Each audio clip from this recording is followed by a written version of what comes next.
Testing 1 2 1 2.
Testing 1 2.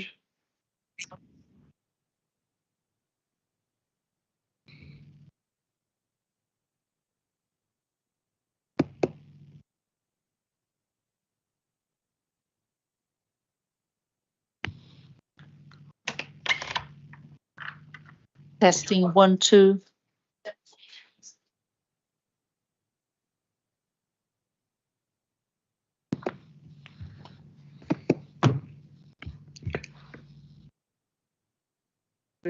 Yeah, nobody saw it. It's just so this is possible.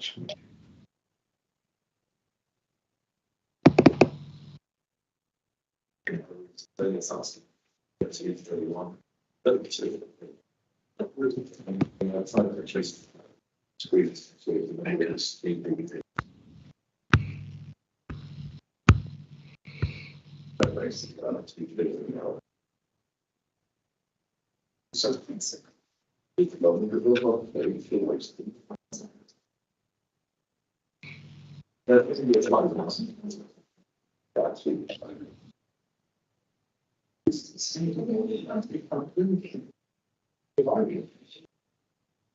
Excuse me, Jane. I'm not going to pin this master's back and say that. It's my phone, so I'm sorry about I that. just really feel really told. It's very kind of me.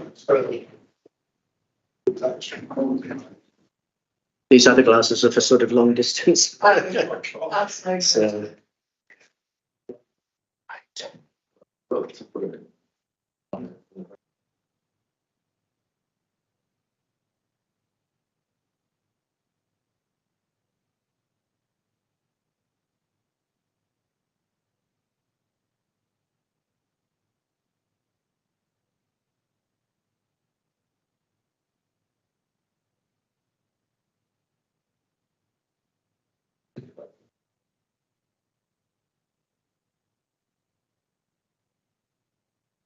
So I've been here the last 2 days, 3 days actually. Yeah. Yeah. Makes the travel worthwhile at least. yeah, you're keeping a list of the actual speakers and you've got campaigns and heads. So.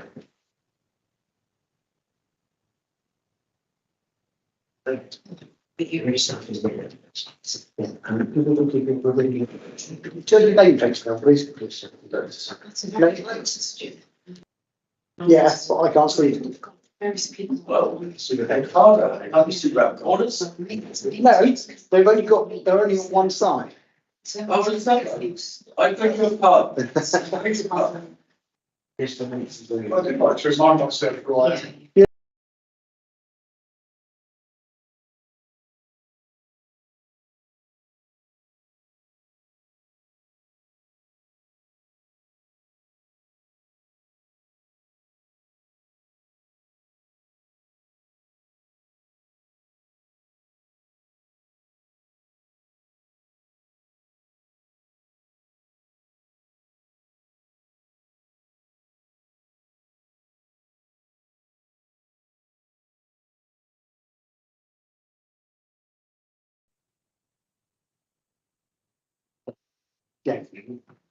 Yeah.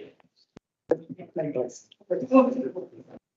want to grab that other microphone so that you've each got one? Yes. Yeah. I think they can move. Yeah.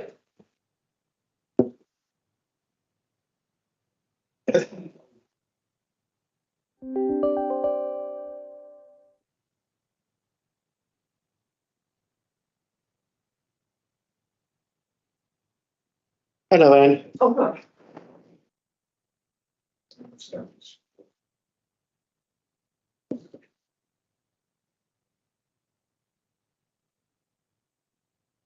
Yep. Are we ready? Yeah, ready. Okay. Right. Beautiful. Good evening, everyone. Welcome to this meeting of the Children's Services Overview and Scrutiny Committee on the 15th of August 2023.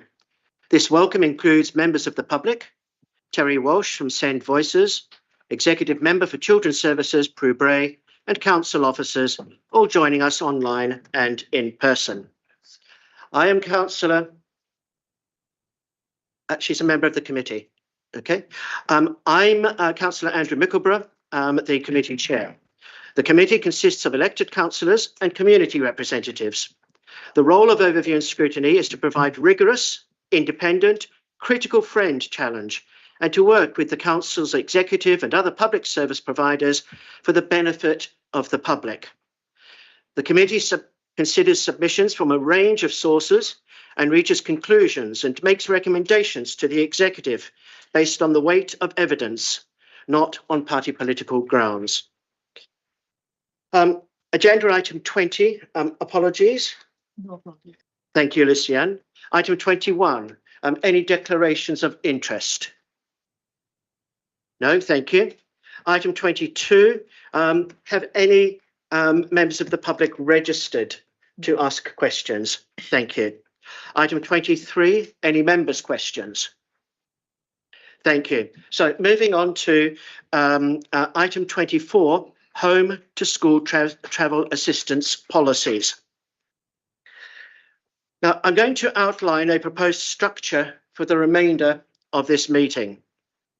The agenda pack includes response from Send Voices to the consultation, officer report, and 4 more annexes. We will constantly need to refer to these, often cross-referencing more than one of those documents at any given time. This will be challenging. Therefore, a tightly structured approach will be vital to ensure that each matter is properly explored, that gaps are not left, and that where members wish to make recommendations to the executive, that this happens. It has been agreed with Democratic Services and the leader of the council that I will be present at the executive committee meeting next week to present any recommendations made this evening and to answer questions that the executive might have.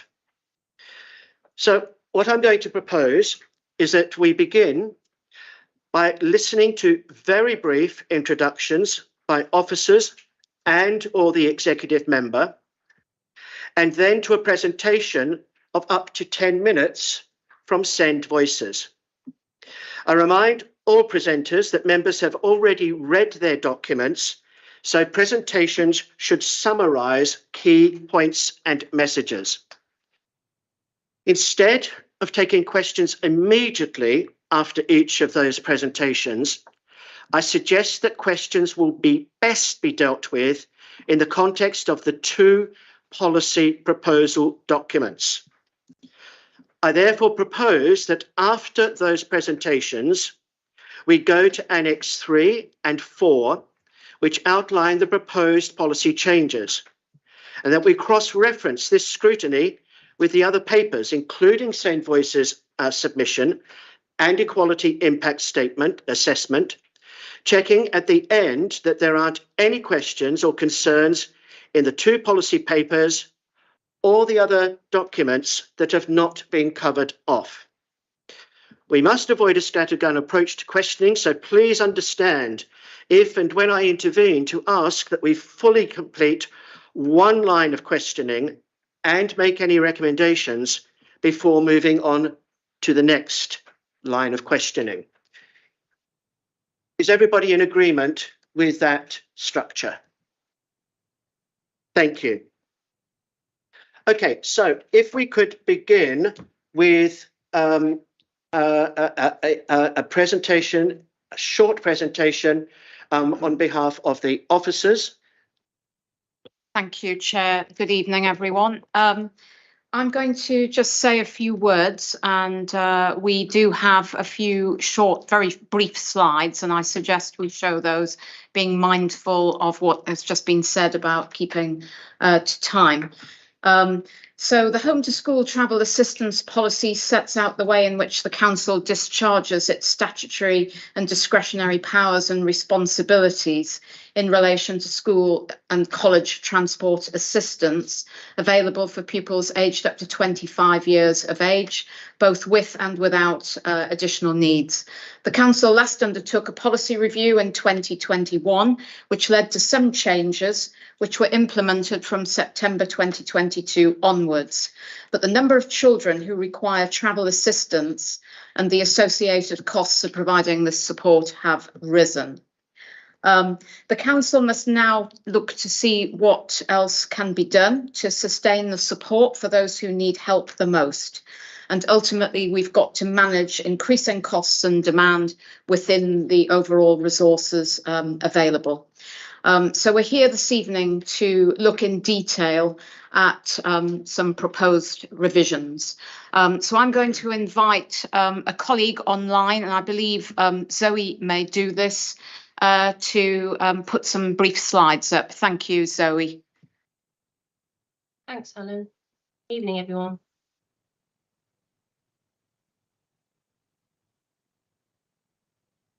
It'll just take a moment to load. Ah, there we go. Zoe, we're struggling to hear you. Are Is you? it possible to speak up a little, please? Yeah, I'm speaking normally. Can you hear me okay now? I think we're okay. Yes, I think we're okay. Thank you.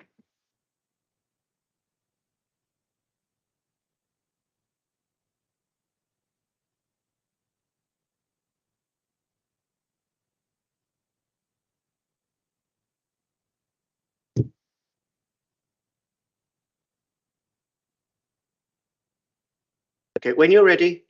Yeah, sorry, my gateway terminated my internet connection, so sorry about that.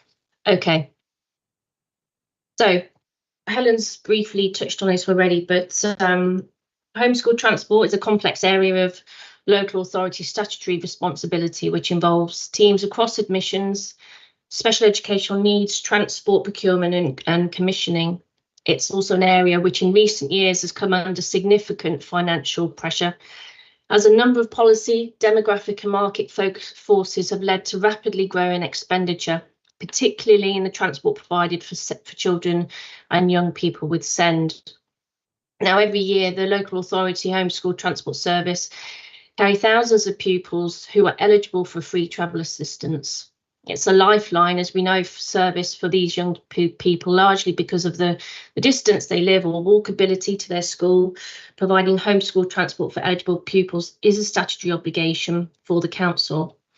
But nationally, we are seeing increases in spend on travel assistance of anything between 30 and 50%. And it's a significant proportion of which is driven by increases in the number of pupils identified as having SEND needs and hence becoming eligible. Now, if national projections of SEND numbers continue to rise as expected, homeschool transport budgets will experience ongoing pressures if nothing is done to mitigate them. At a time when local authority budgets are already stretched, the rising pressures in homeschool transport are becoming an increasing worry. Now, in Wokingham, homeschool transport costs, as you can see in the report, have risen. The council last undertook a policy review in 2021, leading to some changes which were implemented from September 22. But as Helen's already said, the number of children who require travel assistance and the associated costs of providing this support have continued to rise. The pressures experienced by the council, which can all serve to increase the number of children potentially eligible for mainstream homeschool transport, include underlying population growth. We've seen new housing developments, increasing numbers of families in temporary housing, increasing numbers of looked after children and the changing landscapes of schools, in particular the increase in the number of academies. The picture for SEND homeschool transport is very different to that for mainstream transport. For SEND, we've seen a significant rise in both the numbers of children in receipt of transport and the associated costs of providing that transport year on year. The growth in the number of children with EHCPs is undoubtedly an important factor in increasing demand for SEND transport. And the increasing complexity of needs of children with SEND is also a contributing factor for growing expenditure. And this is particularly acute for two groups. So the increasing numbers of children with complex medical needs is creating demand for more costly forms of transport, such as specially equipped buses and more skilled passenger assistants who could provide medical support in an emergency. At the same time, increasing numbers of children presenting with extremely challenging behaviour is leading to greater use of individual taxi journeys for that particular cohort. And the council has experienced a range of market pressures affecting the cost of providing mainstream homeschool transport. This includes commercial providers ceasing to offer no public transport routes, which are no longer profitable, commercial providers stopping trading, reducing the pool of providers with whom local authorities can contract, minimum wage increases and higher fuel costs. And the council is finding that transport providers are re-tendering for contracts early and at prices up to 20% higher than last year. And this places the council in a difficult position of having to either accept paying higher contract prices or face having pupils unable to access free school transport, which could, in some cases, mean we would be unable to fulfil our statutory duties. So briefly on to what we're proposing. The report obviously details all of the proposed changes, but I've just highlighted the three key policy changes. The first one being the change to the post-16 provision. So national guidance states that councils do not have to provide free transport for students aged 16 to 19 or to make available any transport provision based on a financial contribution from families, which is often known as fair payer fee. So we're proposing updating our policy to be in line with national guidance, which means we will no longer offer a fair payer fee for post-16. But for post-16 pupils with additional needs, we are keen to encourage independent travel to help with the transition into adulthood. We propose supporting young people aged 16 to 19 who qualify for travel assistance based on their needs with a personal budget and skills training, all of which is detailed in the report. So moving on to under fives, there's no statutory duty again to provide travel assistance for those under the age of 5. Under the current policy, we provide travel assistance for children under the age of 5 on a case-by-case basis, and we're proposing to move that discretion for the under 5s. Similarly, for fare payers, national guidance does not require councils to make seats available on a fair payer fee basis on council commission school transport. And under the new policy, we would continue to use low income as part of the main eligibility criteria for travel assistance, but no further discount for students from low income families would be given. However, following feedback from the consultation, the council does propose to prioritise seats for low income families on any council arranged fair payer transport. And there's also been some non-material amendments where necessary to ensure the wording and layout is clear for parents. So finally, that the policy revisions really shouldn't be looked at in silo. They need to be considered as part of the wider picture to successfully managing how children and young people access education within Wokingham, including promoting and developing independence for young people on the pathway to adulthood and the critical contribution that becoming an independent traveller might make to that goal. We're also increasing in borough specialist SEND provision and working with our schools to support children with SEND to remain in mainstream schools so that they can be educated in their closest schools. And the council has and continues to address the inflationary pressures the best it can through smarter commissioning with attention to both cost and quality, strategic reviews of routes and sharper income generation from unused capacity on buses.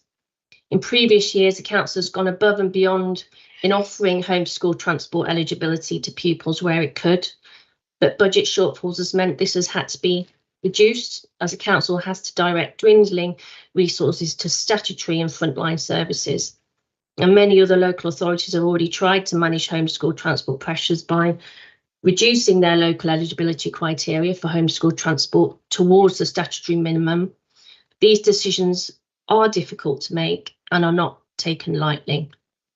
So there's a number of officers here this evening. So hopefully between us, we hope that we can help you understand the proposal set out in the report you're considering, and help if there are any parts of the report which you may want clarification on, so that you can put your conclusions to the executive meeting next week. And that's the end of my presentation. Thank you very much, Zoe, and also Helen, for providing that context and also a summary of some of the proposed changes. Helen? Thank you, Chair. I note in this real room, the slides didn't show, so we only saw the title slide. I don't know if there was a tech hitch there, Zoe. Thank you. Yeah, there must have been. Sorry, apologies about that. Yeah, it showed it was presenting on my side, so it looked like it was all presenting. But I can share them. There were only 3 slides, so I don't can think share it was critical, Zoe. Your explanation, I think, was said it all. So let's not pursue that. But thank you, Helen, for pointing that out. Before we go to Terry Walsh from Terry and Sarah from Send Voices, Prue, do you wish to have anything? Do you have anything to say at this stage?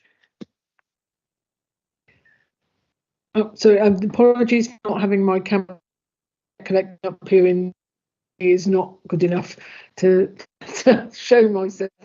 Hopefully you can hear me. Yes, we can, but again, it's very, very quiet. So. Okay. Sorry, I will try and, is that better? Not really. We'll try and make some adjustments at this end, but if you could speak as loudly as possible, that would be grand. Okay. I don't know where the microphone is on this thing, so I can't speak into it, but I'll speak as loudly as I can. Outline the position. We are going to listen very to what's said in this meeting and to the recommendations that you bring to the executive next week, and we will see whether we need to make anything as a result of what's going on. So we are listening to what people are saying, and we are noting the results of the consultation. It's a genuine as in listening to what people have to say. Good, thank you for that, Prue. Okay, so Graham. Sorry, with respect, Chairman, maybe I got too much wax in my ears, but I wasn't able to hear clearly what Prue was saying. So, okay, the gist of what Prue was saying was that she is listening very carefully, and that this is a genuine consultation, and that the executive will be listening and taking on board any recommendations and other comments that this committee makes. Okay, so Terry and Sarah, on the Send Voices response to the consultation. Thank you. Thank you. Thank you for, I hope everyone's read through the consultation and it's made sense to everyone. Some key points that we would just like to highlight from it. I'm not going to go through anything in a lot of detail, and I'm afraid I haven't got a presentation. Our feedback was on the 2 policies that were presented as part of the survey consultation. So our comments that are in the agenda annex aren't to do with the 2 policies that are in the annex, if that makes sense. So we haven't had time to look at those, go through them, and neither have parents had time to go through or been made aware that the policies have been revised, and they haven't had chance to comment on them or feedback on them in any detail, because those haven't been shared with parents. We have had some parents contact us, and they have highlighted that they would have answered the consultation differently had they seen the information that is now in the policies. So they would have answered differently. In terms of the consultation itself, we raised a number of concerns with that. there's no young person's voice. We note that there was one response from an under 17, but we don't believe that the consultation was shared widely with young people. For example, the Say Yes forum, we don't believe it was shared with them, so it hasn't been consulted with young people. Families feel that they couldn't make fully informed decisions because there wasn't enough information in the two original policies for them to be able to make informed decisions, such as what was the travel training going to be, what did it consist of, and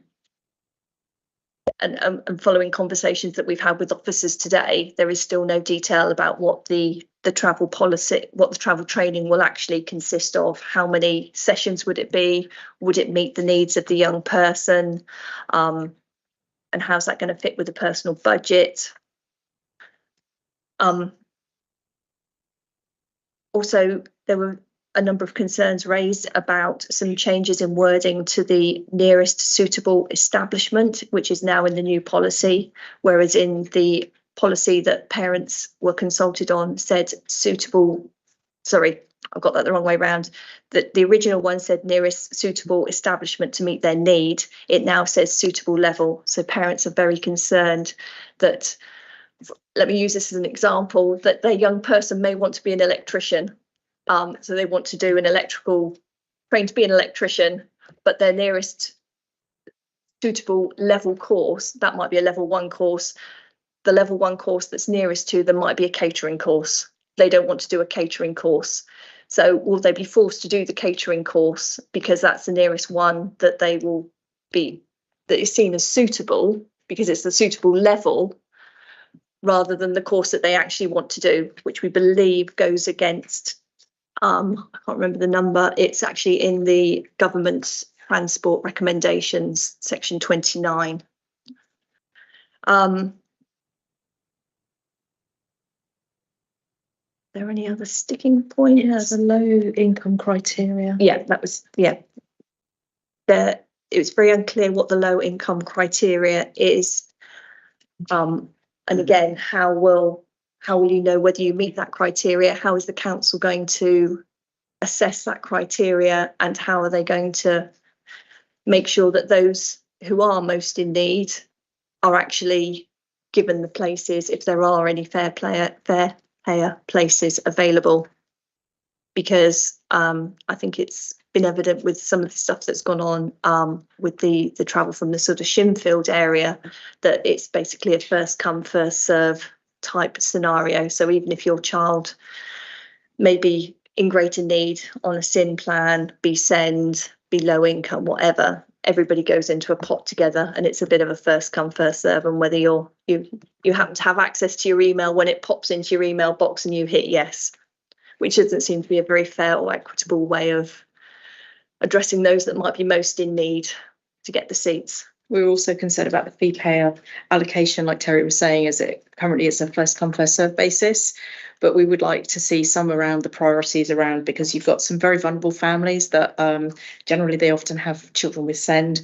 They could be not just low income, but the children could be pupil premium, free school meals, and also on a children in need plan, and whether or not they should be really prioritised and look at, because those numbers of fee paying seats are reducing, and how you're going to support the most vulnerable in the community to access those services. The other thing that we wanted to raise as well is that although we have lots of work in progress for schools to open for SEND schools, they're not going to be open in time for when this policy change actually comes in. And I'm sure Helen will be able to indicate exactly when we might hopefully have those schools open to increase the local provision.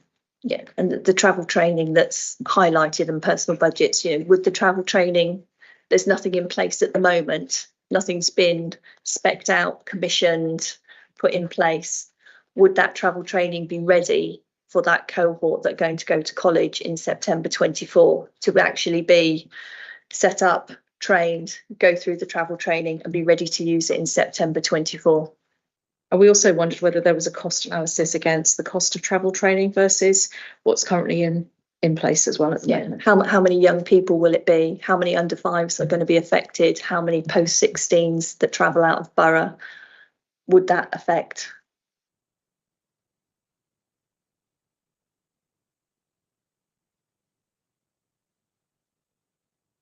Thank you, Terry and Sarah. Is that all for the moment? Yeah, thank you. Well, as I said in the introduction, in order for us to try and keep a very tight structure to ensure that we don't end up with any gaps and that all matters, are fully aired, I propose that we begin now by looking at Annex 3, which is the school transport policy 5 to 16, including SEND. Now, many of the matters that Terry and Sarah have just raised, will be, I'm sure, questioned now, and answers to those questions will be sought now. We will also, as we look at Annex 3, I'm sure refer to some of the other annexes as well, including, for example, the equality impact statement, Send Voices response to the consultation, and the other similar documents. But I think if we keep the focus initially on Annex 3, which is the 5 to 16-year-olds, and I propose that we do include all children in this discussion, that we don't separate out the SEND from others. Is everybody happy with that approach? Now, I am going to say one other thing before I throw it open for questions and discussion. It's been mentioned already tonight, concerns about the withdrawal in the proposals, the withdrawal of assistance to under fives. And that is true also, acknowledged also in Annex 3, which is titled 5 to 16, but there is only one sentence, I think it's on page 19 in that annex, that simply states that the proposal is to withdraw that assistance. So I would like to invite questions, comments on that matter first, and then we can move on when everybody's happy. We can move on to the other matters in that annex. So, questions, comments on under 5 provision?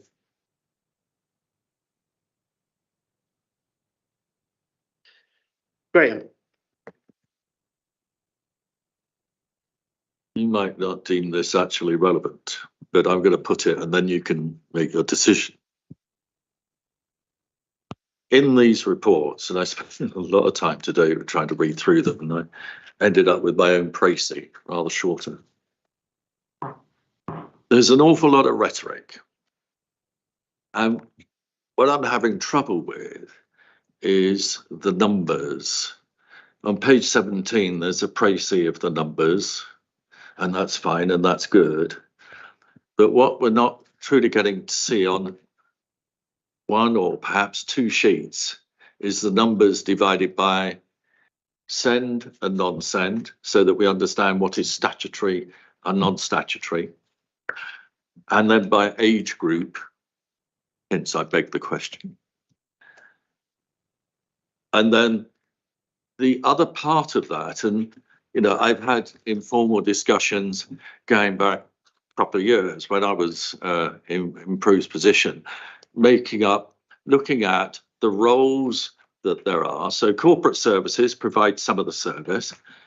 We in children's services took away from corporate services the allocations.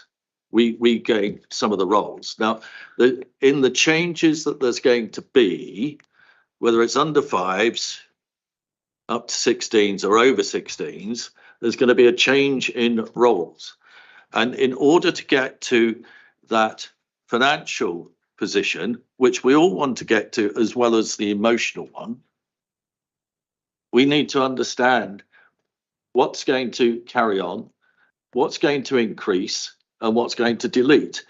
And I have to say, Chair, I don't see that in here. Thank you for that observation, Graham. Okay, and I'll ask for an officer response in a moment. The officer's reports and some of the other documents acknowledge, okay, that there is not data currently on the number of under fives who have received receiving assistance, travel assistance, and therefore neither is there information about the costs. I think that's also true in one respect. I can't recall exactly the precise details for some of the post-16 provision. There is an issue there, okay, and I'm going to suggest a little later, okay, a recommendation with respect to that, okay. Rebecca, do you have any comment on Graham's observation? Thank you, Chair. To be honest, we don't have that data available this evening. What we were hoping to do is look to where we need to provide some clarity on the policy and focus on the policy documents themselves rather than the numbers and the finance behind them. If that data is crucial to the decision, we can obviously look at it and distribute it after the meeting. We're quite happy to do that. Thank you, Rebecca. Anne? Yes, I mean, I'd just like to say that I would have thought the numbers were absolutely crucial, because I get the impression that these changes are all driving at trying to reduce costs. So you need to know the numbers to know what effect you're having with your policy changes.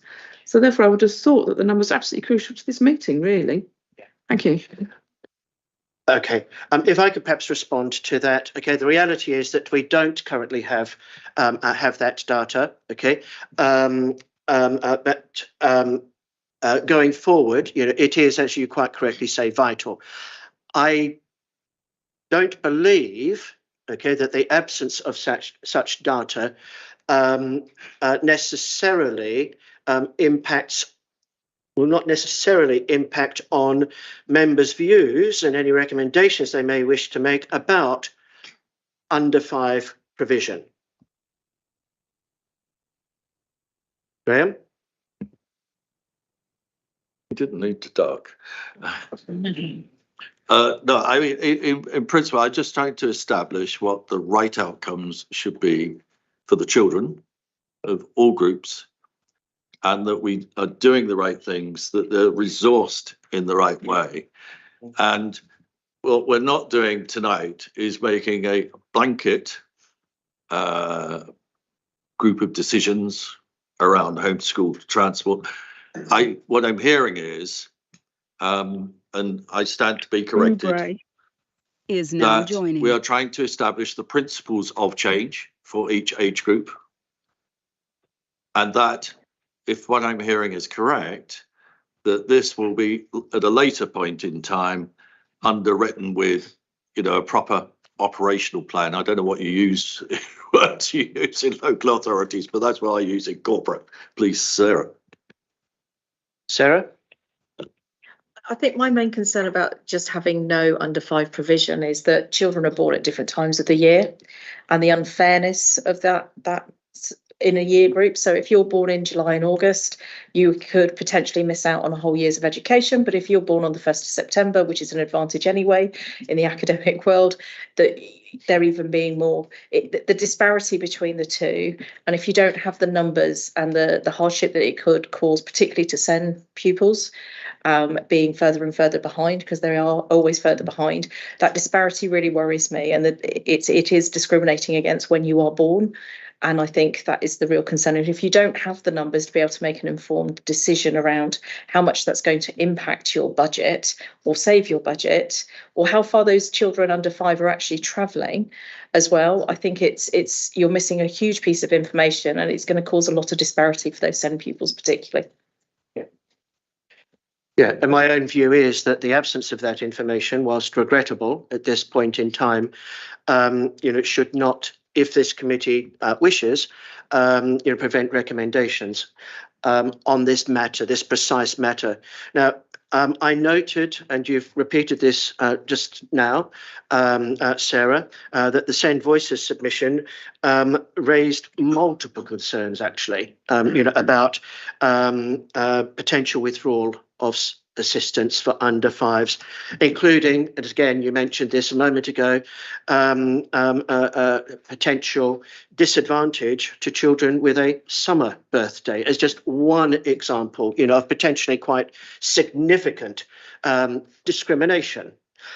I also note in Annex 2, and this is why I'm trying to structure the discussion in this manner, okay, so that we bring in material from all the different annexes, okay, as we discuss each point. I note in Annex 2, which was the feedback from the consultation, that concerns are raised about the importance of early years education and early intervention, and the potential, again, that removal of support might have on children under 5 years of age, including those with special needs. So there's some feedback for us to mull over from the response to the public consultation. Do we have any officers who would like to comment on any of these specific points? If not, don't worry. Okay, members. Okay, any members like to comment on this specific matter? Okay, of under 5 provision. Yeah. Sorry, who is that? Ming. Oh, Ming. Okay, yes. Sorry, Ming. I didn't see. Thank you. Worry. Yeah, but I don't think, Chair. Yeah, I wouldn't provide all the figure on under 5, but the current transport assistant support only affect. Okay. Sorry, Ming, we've still got this problem with very, very faint sound. So if I could ask you to speak as loudly as possible, please. Is it better now, Chair? Is it better now? Not really, but go ahead. But if you could speak as loudly as possible. Yeah, I just like to say that the currently under 5 who are receiving transport assistance is a very, very small number. Any policy change will affect minimum number of covered. Currently, on average, about 7 users are receiving the assistance, but we can provide more number as requested. But I just would like to stress the number is very, very small. Thank you, Ming. I think that's really helpful for our deliberations. Graham. Yeah, I mean, I'm just supporting what Ming's saying from experience too. But the part of the issue is, I'm saying this for information for those that are not in the know. A large part of the issue, and I'm sure I'll be supported from the desk over there, is in the earliest possible diagnosis. And that's when the homeschool transport becomes apparent. So there is an interlink problem, which is not part of the remit tonight. But actually, if that side of the service improves, although it's a small number, it's a very important number. Thank you, Graham. Okay, any other comments on that point? Okay, I would like to make a recommendation along the following lines. Okay, in view of the importance of early years education and early intervention and the benefits of early intervention, and the evidence, the information that we've received tonight, okay, that whilst the numbers of under 5s currently receiving assistance is small, it is very important assistance to those young children. So I would like to make a recommendation that the executive consider continuing homeschool transport that includes provision for children below the statutory school age. Any comments at all from any members? Lucienne, I need to ask for advice. Okay. Do we need to vote? Yes. On each individual recommendation? I suggest you do, yes. Okay. Okay. So is everybody clear on the first recommendation? Yeah. Okay, so those in favour of that recommendation, please raise your hands. Okay, any against? Any abstentions? Thank you very much. So that will go forward as a recommendation. Could you just make it clear that some of us aren't able to vote on it because it looks like we're abstaining when actually we don't have voting rights, just so that everyone is aware? Thank you. Yes, okay. Perhaps, Luciane, if you can help me get the right wording. We have 2 members of our committee who don't have full voting rights. Can you explain, for the benefit of everybody, exactly yes, what the situation under is? The Constitution is only the elected members of the committee that have voting rights. Apart from Richard, who does have voting rights in educational matters, but I'm not clear whether this is an educational matter or a transport matter. That's open for debate. So I'd give you discretion, Chair. I would like to use my position as the chair and since there may be some ambiguity in the Constitution on this matter, I would like to propose that we agree that this is treated as an educational matter because it refers to home to school transport. So I would like to propose that Not Sarah, it's just Richard. That Richard, okay, sorry, that Richard is able to vote on all of these recommendations. Okay. Okay, is everybody in agreement with that? Okay, thank you. And thank you for your advice, Luciane. Okay, so if we now go back to Annex 3, the school transport policy for 5 to 16, and I'm proposing, because there is a lot of overlap between all the children, okay, that we deal with all the children in this proposal together, separating out where it is appropriate any specific concerns regarding our children with SEND. Okay. So again, over to members of the committee. This is the 5 to 16 year policy. Any questions? Annex 3. This is Annex 3. Yeah.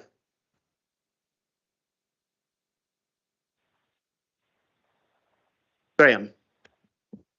Sorry about this, but I'm talking a lot tonight.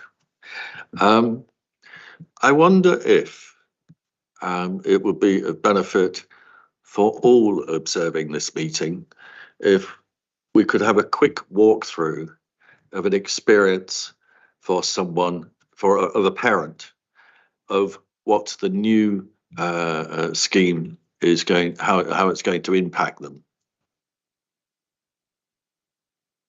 Right, according to the body language, I haven't asked the question very well. Yes. I wonder if, for the benefit of people here, because very few of us have got experience of having SEND children, and we don't know what the process is, apart from what we observe in the reports, and we don't know what the home impacts are. I'm now getting a more positive body language, and so I think questions. I think that's really really interesting and could be extremely useful. It is a challenge. Okay, so I think if we could perhaps take an example, okay, of a child with SEND, 5 to 16 years of age, yeah, to illustrate, as you're asking for, some of the potential issues, challenges that might arise, okay, with the adoption of the proposed policies. It's not going to be comprehensive, but if you could just, it would be very, very informative, I believe. No, that's fine, but we are going to have to talk in very broad generic, which aren't necessarily very helpful, because actually what we need to be looking at is its individual needs. So every child is very unique and different, and you're asking us to give it a broad stroke, which we will which we wouldn't necessarily do, but we can. So I suppose for things like, you know, walking the distance you can walk to school, how safe a child is to do that, at what age they're able to do that. That varies very differently for individual SEND children depending on their needs. Their ability to be able to navigate certain buses, for example. So you might have a child that's very academically able and able to navigate buses and understand that process, but may not be able to cope with the social interactions. So what happens if you've got an autistic girl, is the example I gave today, at a bus stop in teenagers, and a group of boys come up and they don't know how to respond to that. So the risk factors and the things that you're thinking about for your SEND pupils is very different, or can be. They're more vulnerable than your other cohorts of children. So if you're asking them to navigate things on their own, how they cope with things when they go wrong, the distance that they can travel. Some children, if they've got dyspraxia, for example, might find walking a certain distance much harder than another child. Shoes and uniform can also be a bit tricky for individuals. So if they're forced to wear certain types at school because the school policy hasn't been as lenient as you'd like it to do, they might then also struggle with the distance to walk home. So there's lots of variations to it. You have to be thinking of a few more. Because you want particularly the 5 to 16-year-olds. So I think from a parent's point of view, so I'm going to have to flick through just so pick-up points, for example, might be tricky for a SEND pupil as well. The road safety, the timetables, what goes wrong, communicating when it goes wrong. If you're in and it's getting to school in a fit state to learn, which is one of the big criteria, and how anxious those processes are. And I think one of the things that we were talking about today, because we haven't had a chance to review the policies in lots and lots of depth because we got them at the same time as you guys did, but the main issue for me is how are we going to make it a bit more bespoke so that it's more cost effective. So could we be a bit smarter and look at hybrid offers? So would it be possible to get an individual to go to school by taxi, because this morning is a bit of a trigger point, but they might have more time and more capability to come home with friends on buses? Can we look at hybrid rather than it be so black and white, it's either bus or personal transport? Thank you, Sarah and Terry. That's really helpful. Was that what you were looking for, or was that too broad? I think the other one point that's come up quite a lot for parents is the proposed changes to the nearest suitable school and the clarity around that, and how nearest suitable school is assessed and allocated. And I know, again, this has come up in Shinfield, that a nearest suitable school might actually be an out of borough school, or in a neighbouring borough. And I think it's very unclear to parents whether you're SEND or not SEND, what that is and how that's calculated. And I don't think it's clear. Absolutely, Terry. And I think we're going to ensure that we look at that, and, as I say, make any recommendations, separately. Andrew? Yeah, one of my things linking to that is, and I think it sort of covers quite a few of the issues with it, is actually where there's a kind of cliff edge in terms of funding being taken away or support being taken away. And that I think parents may have made the decisions on a certain school based on the existing sort of provision, and that being taken away. Part of my questions are, if you're not closest to your nearest suitable school, but you've made that choice based on the fact that it was fine under the previous system, is that then taken away from you straight away in the following year? And I'm wondering whether, because I think that affects not only the SEN, the SEND, but also the low income people on the low income who got the subsidy, with that being taken away. I'm not saying they would have made different choices at the beginning, but that could have affected choices at the beginning when they're choosing schools, and whether there's an element of phasing out, which if that is going to be the case. Yeah, thank you for that, Andrew. And that's a very specific question that goes to the matter of children who are currently receiving travel assistance. Will that travel assistance continue for that child until they reach the you used the term threshold of 16 years. Yeah. Could we have a response to that? I'm happy to provide a response to that one. When travel assistance has been secured under the current policy, it will continue under the current policy unless there's a change in circumstances or you reach a milestone where there is a reassessment. So, for example, age 8, that is a standard reassessment milestone, and you would be assessed under the policy for the academic year in which you would be travelling. But if you've received transport and there's no change in your circumstances, we wouldn't then go and take that away. Okay. Ming?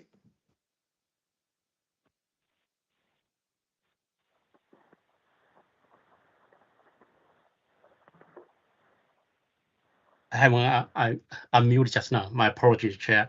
Yeah, just one thing we have not highlighted enough in the report probably here is that discretionary arrangement remain. Any case being made to us with exceptional need will be considered case by case.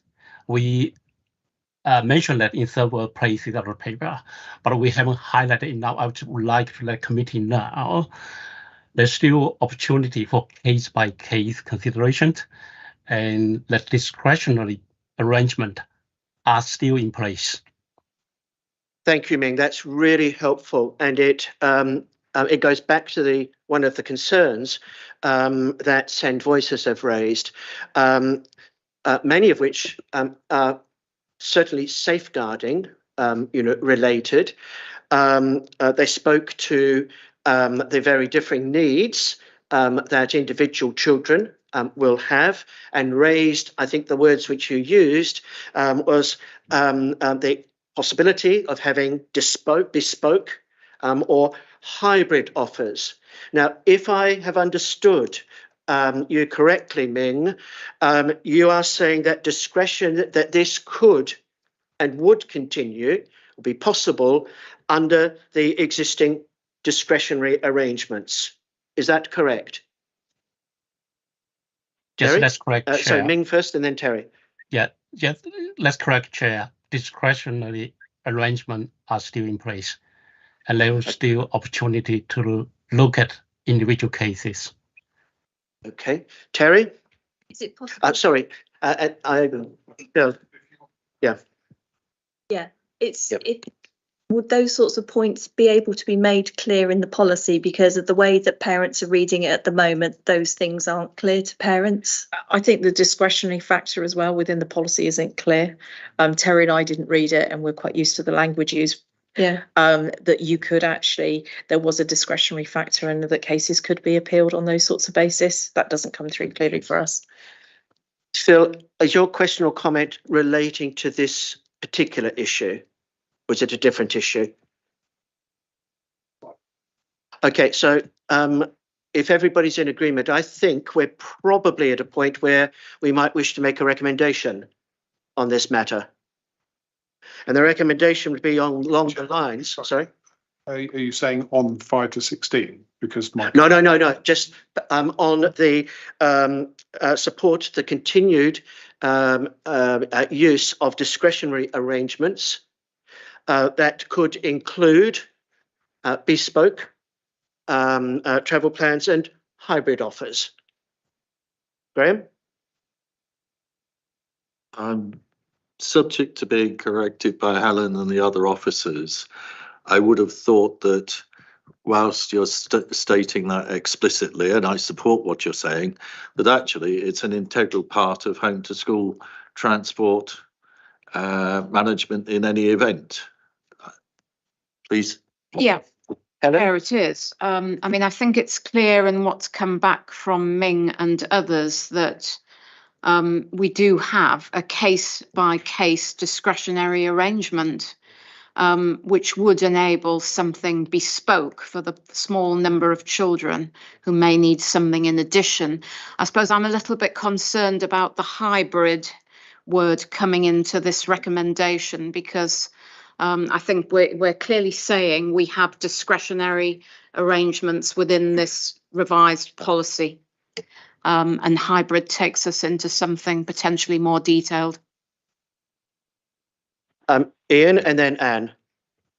Thanks. I too have to say that when I read through it, it leapt out at me that there didn't seem to be this discretionary case by case thing. It probably needs some strengthening of wording or something in there. I've had residents come to me that say that there's this drive to provide the funds and training, and everybody's going to go that route, but it seems to ignore that there are probably a small number of very, very high needs pupils, no matter how much training you give to them, aren't going to go that way. So you've got to allow some discretion for officers to treat them differently.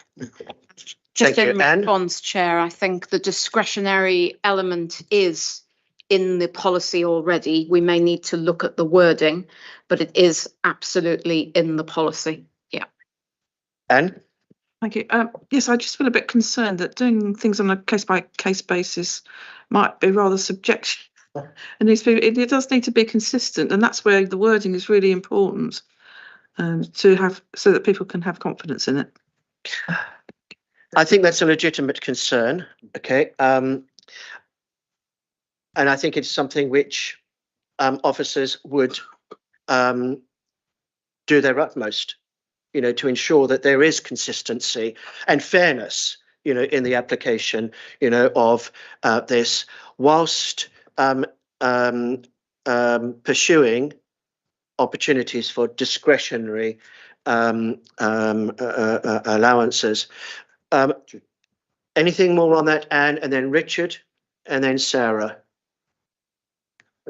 Sorry, okay, Richard, Bill? I think most applicants just want to know that their child's being seen as an individual and getting the best support for them. So I think there'd be perfect understanding that there is discretion and that each child will be looked at separately individually. Yeah. Thank you, Richard. Phil? Yeah, I'm sorry to say that in general, across what we're discussing, I need to come to terms with actually what's changing, what is going to be changed in such a way that it will save if it's operationally for the council rather than the exact expenditure on the transport itself. And so from that respect, I worry that if we start to make things more complex case by case, then the overhead of that administration then starts to eat into potential savings that the executive might be hoping to make. I think that's a very valid observation, but I think it's already been stated again tonight, that there is a discretionary element outlined in the current policy documents. It's not expressed perhaps as strongly or as clearly, as we would like. Okay, but I do take on your board on board your comments and your concerns. What is changing, proposed to change, in order to, amongst other things, reduce the costs or contain those costs or the rate at which those costs are rising, and also to the potential to have some welfare benefits for some of the children, preparation for independent travel and so forth. Okay, those are some of the changes that we will discuss later in this meeting. But I do take on board your points. Sarah? Yes, just for clarification, really, because I've not really fully understood it. If you have a child age 8 that then the transport is changing for them, what support would there be for that child to develop to be able to, say, walk to school?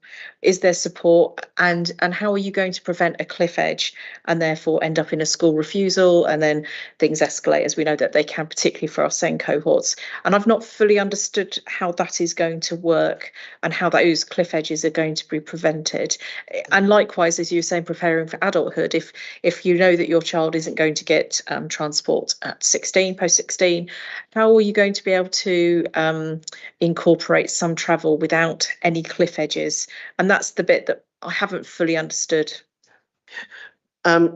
Zoe or Rebecca, any comment, or Ming? Yes, I can say that this is the more generic sort of policy change.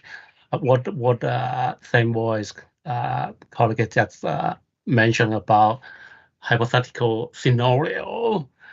We do have a good system to support the individual through a multidisciplinary approach, not just transport. It's about whole system support.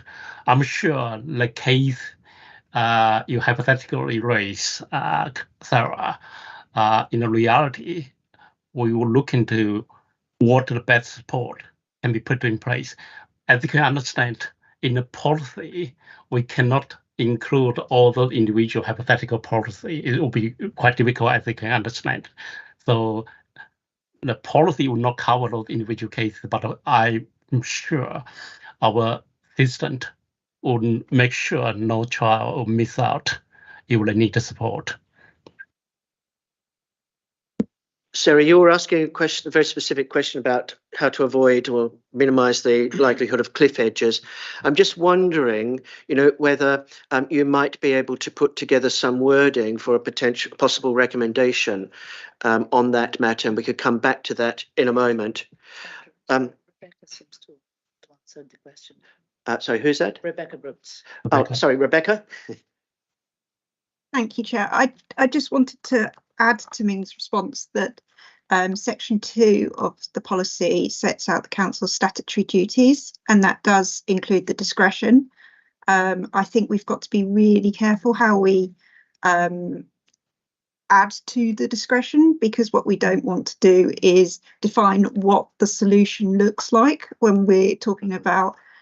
We need to look at each child on an individual basis, and hopefully we can all agree on that. And the process we have in place, where we look at the EHCP, the SEND team work with the families, that's there and designed to actually bring out what the individual needs are, and then we respond to that from a transport point of view. I'd be really nervous about prescribing something that moves away from a discretion in that sense.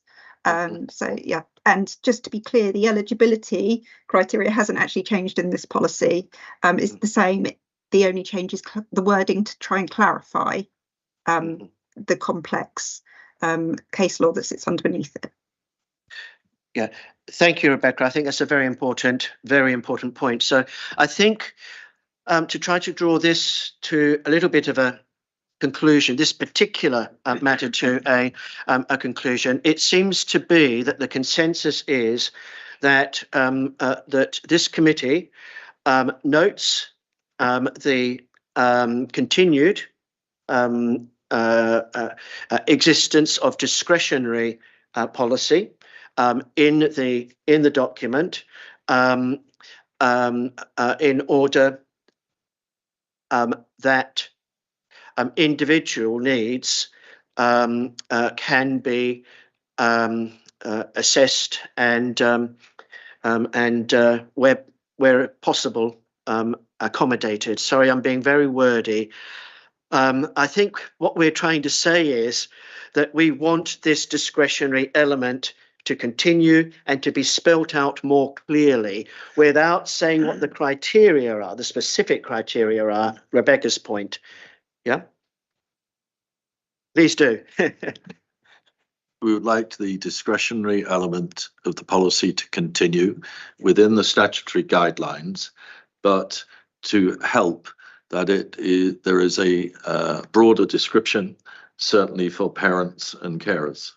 Is that where it's going?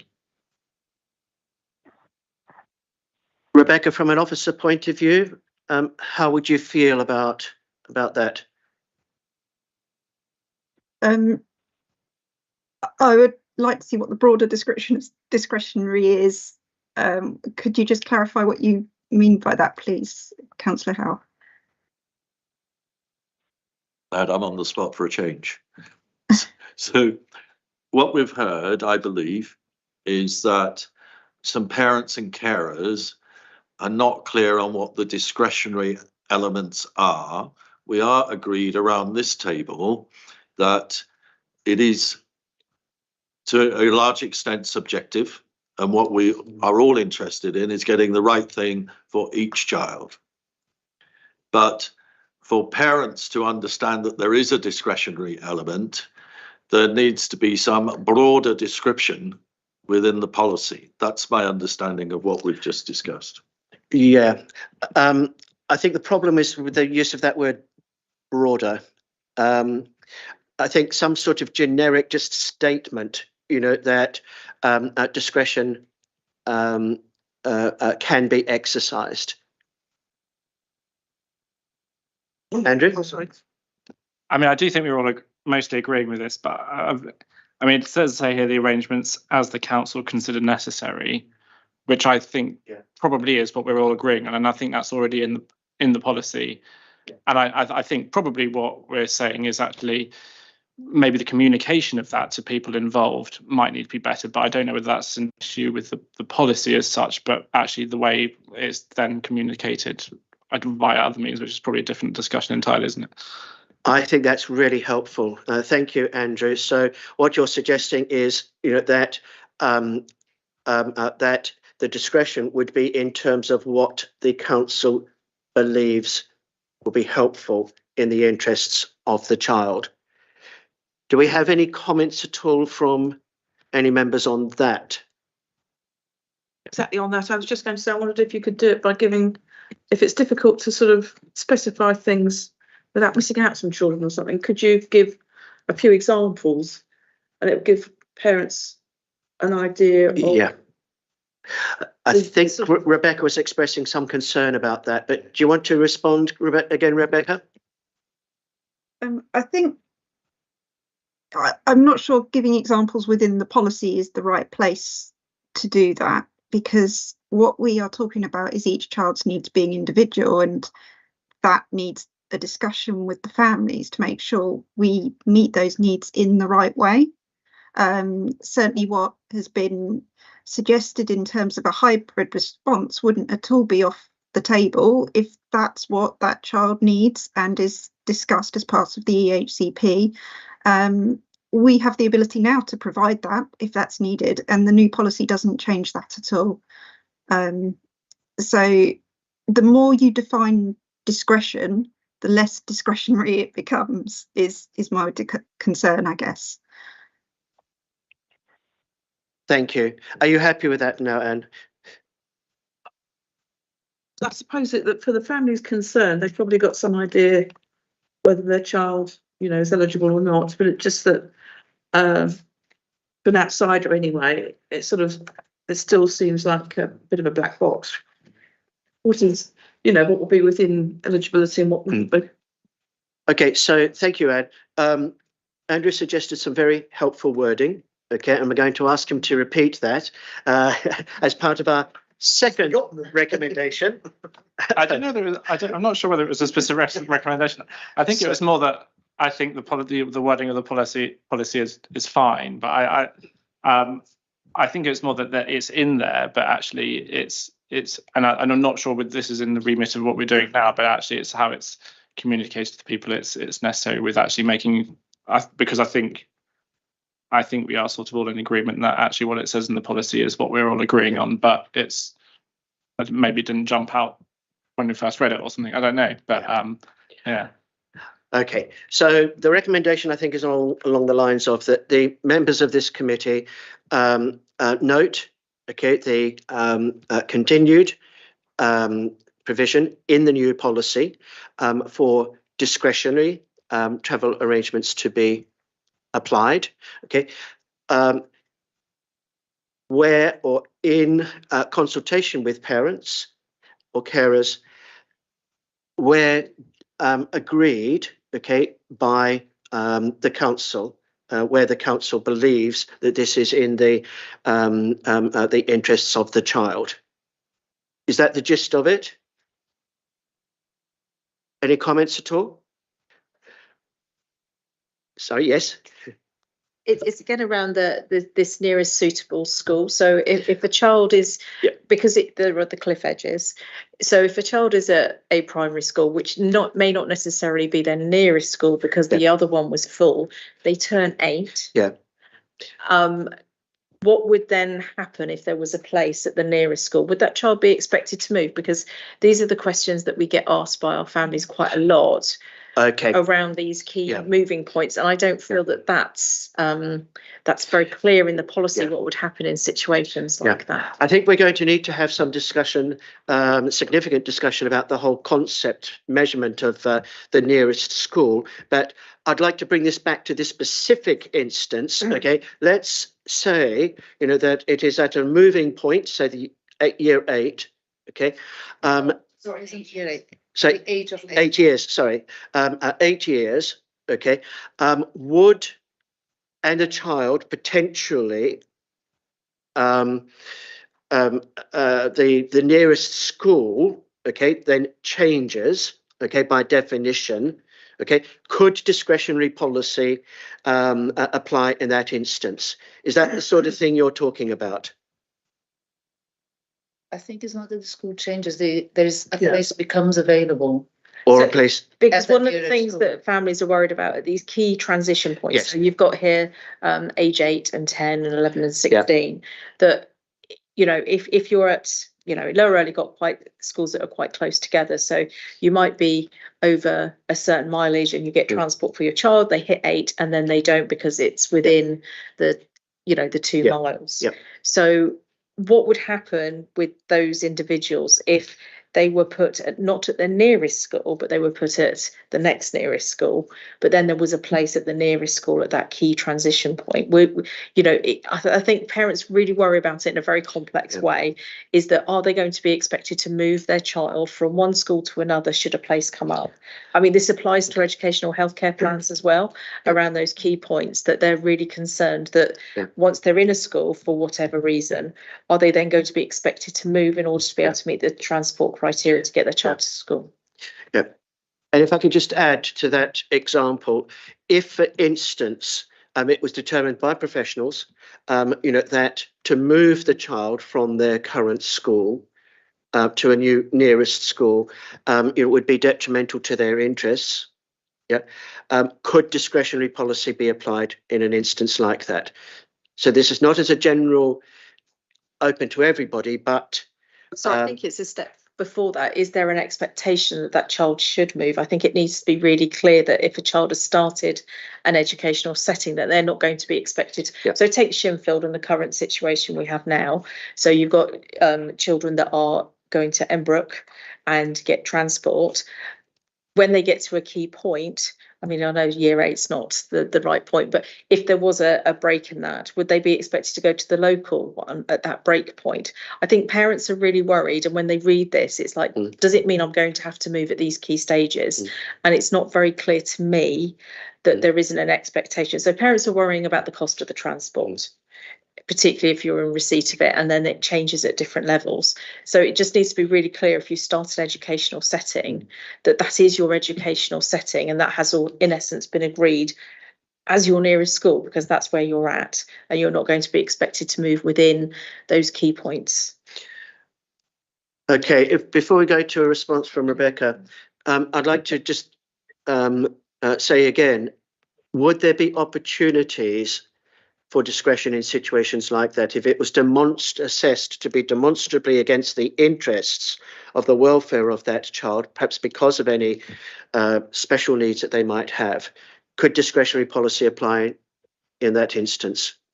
So I wonder whether we're getting a bit, because I think the discussion about the sort of discretion with this is actually slightly different from the point that I completely agree with the point, but I'm wondering whether the whole thing we're talking about discretion is maybe a different thing, and whether we either do and whether, because I think this is a broader discussion, which I think is different. So I wonder whether we need, because I think the discretion one is about the discretion with the services we provide to that child when they need school transport, but I think this is more about when it changes. So I wonder if there's a different discussion that we need to sort of wrap up one. So are you happy for us to come back to the matter of nearest school and related matters then?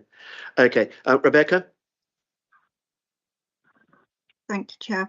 I think we just need to,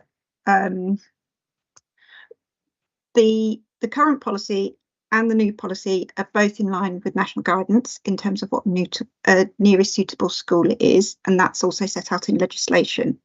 It might be helpful just to understand that there is no difference between the current policy and the new policy in the way that we look at it. In terms of when a child turns 8, in both policies, the new one and the existing one, we would look at the time of application. So when a child applied for their school place. So if you're in a primary school and you applied in reception, that's what we're looking at. We're not looking at what places are available at age 8. It's only where someone might go to an infant school and then they change to a junior school. Then they're reapplying for a school place. So it's the point at which they reapply. But there are no differences between the two policies. What the new policy tries to do is clarify what a nearest suitable school is. And this discussion is really helpful because we obviously aren't quite there yet because we're having this discussion. So thank you for all your input.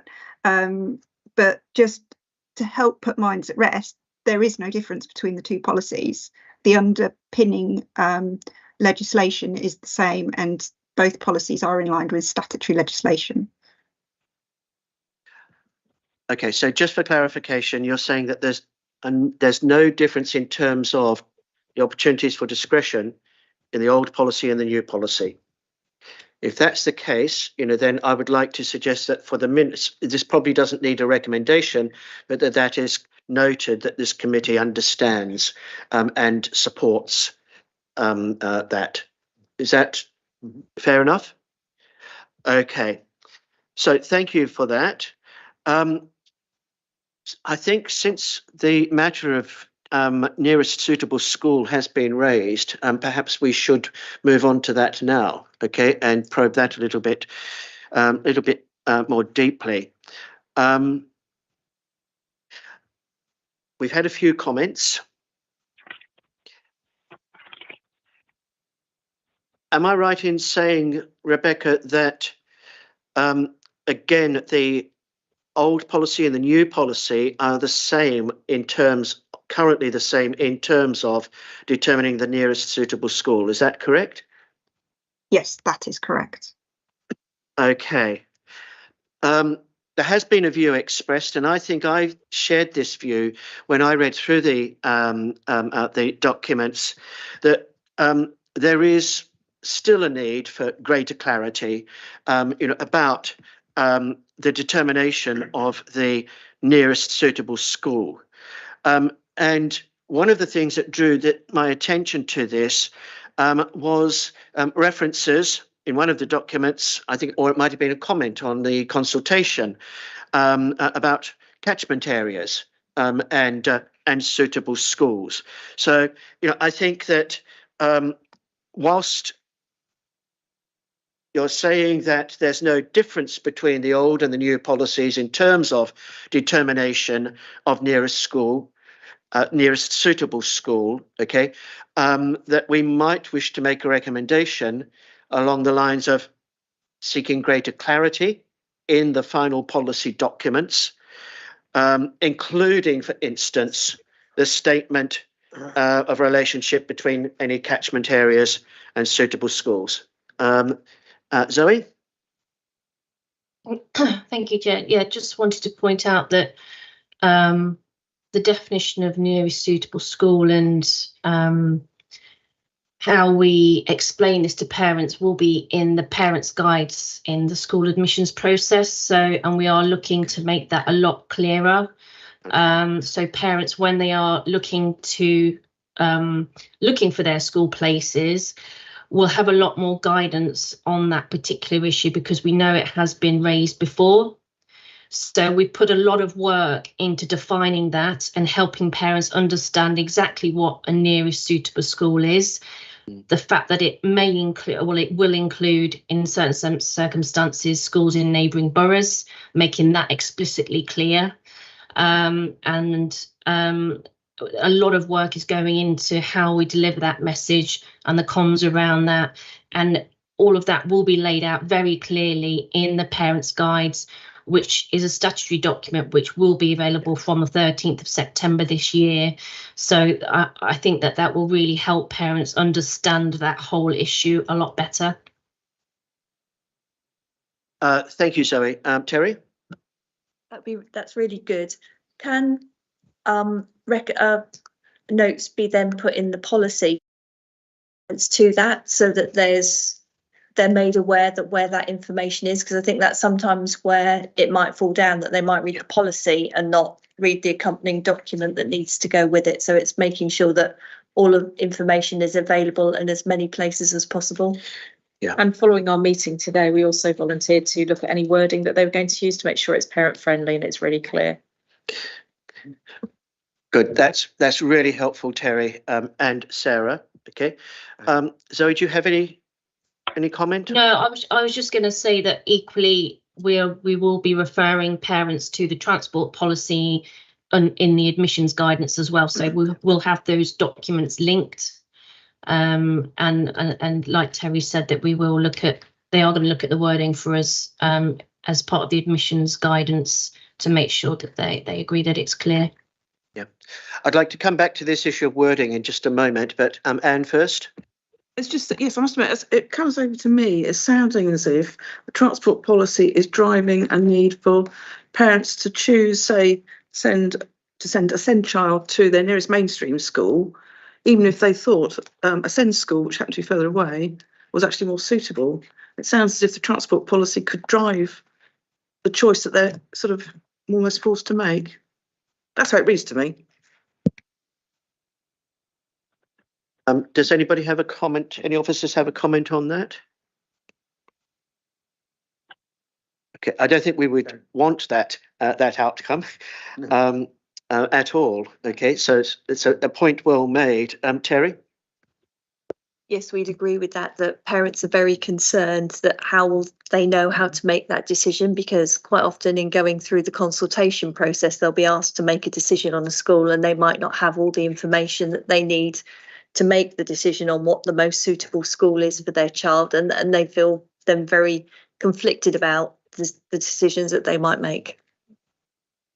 So thank you for raising that point, Anne, and also for your response, Terry. And I'm sure that's a concern that we would all share. I'd like to bring this back, to the issue of communications, and in particular the wording, construction and wording, not only of the transport policy documents, which are in places which are very complex. But also you mentioned a parent's guide, and I would like us to consider whether or not we should recommend to the executive that they consider supporting some sort of summary document in plain English, perhaps with some sort of flow chart that can guide parents through different processes. Okay, something visual. Okay, that could clearly but simply help to guide parents through the process and the various potential outcomes that would result from different choices. So I think and it's been acknowledged, I think by Zoe tonight, that there is a need for some more plain language, documentations and explanations. And we've noted the very kind offer of assistance from Send Voices to have a look at any such wordings. Andrew. Yeah, one of the things I was just going to say possibly include in that is clarity about, because I think it was confirmed earlier that the arrangement a student is on will continue until the end of their phase and the end of schooling and things like that. Because if that is definitely the case, and I think I was right in hearing that, I think from residents that have got in touch with me, that is one of the key anxieties, is that it's going to be changing it. Some of them have been reading it, it's going to change at the end of term, it's going to change at the end of year. And that, I think that's one of the big things. Whereas I think if that was made clearer, partly in the policy or partly in the communication or whatever, I think that might alleviate lots of the anxiety with that, because I think it's one thing having that information up front before you make the choice about schools. But I think it's my child's halfway through secondary school, what's this going to mean for me? And I think actually knowing that it's not going to be a change for them would be a huge help. And I don't know, it may have affected bits of the, because reading the consultation, it's about the new policy, and I think possibly some people responding to it even would have been thinking this is going to affect me next term or something. And I don't know whether that's something. Okay, so if we can ensure that the minutes reflect that, okay, and I will also convey that to the executive when I meet with them next week. Zoe? Thank you, Chair. It just might be useful to know that we are actually working on a set of Q&As to accompany the new policies, which will sit alongside them. And we can work with Send Voices on producing those Q&As, so we can put all the main questions and concerns that people might have into one document, and hopefully that will alleviate some of those issues that you've just raised there about one of those concerns. So just to say that is something that we are going to be putting in place should this go ahead. Richard? That thing about thresholds is very clearly on page 80. Now it's been explained that it's reception for primary and infant schools. So it is clear now it's been explained, but it's not clear until it's been explained. The one thing I'm really not clear about, and I have read it a few times, and I did pass my English GCSE, is I can't work out the difference between qualifying and suitable schools, because it says a suitable school is defined as the nearest qualifying school, and then it says the nearest qualifying school means the nearest suitable school. And so it feels like they're defining each other, but is there actually a difference between a qualifying school and a suitable school? And could that be tidied up a little bit, because they define each other? But it feels important. Yeah. And I think that's just one example of a number of instances, where there seems to be ambiguity or contradictions, in the use of terms. I think personally, okay, that any Q&A brochure or parents' guide along the lines that Zoe was describing should very importantly be sort of road tested, with a group, of potential users at an early stage to try to iron out any difficulties that the users might have, in understanding the intention, of those documents. I don't know whether that might be possible, or something along those lines might be possible. Zoe? Yeah, absolutely. We spoke to Send Voices earlier today, and we agreed that we would collaborate with working on those Q&As and working on what questions should go in there, and they will help form the answers as well. So absolutely, we can get something like that produced in collaboration with all relevant people.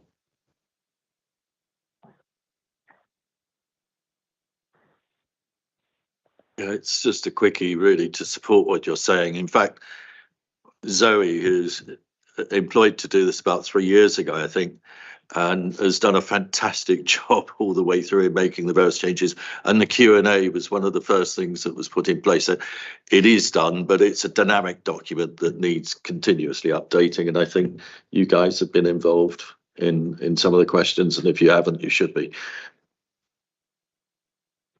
Okay, so I think there's an agreement from the officers that that they will take up Send Voices, offer, to look at wordings. And Ian has reminded us that one of the matters that needs to be looked at is very clear explanation of differences between qualifying and suitable schools. Yeah. Okay. Yeah. Sorry, does that mean that the policy is going to be revised in terms of suitability and qualifying school? I didn't quite understand that point. Sorry.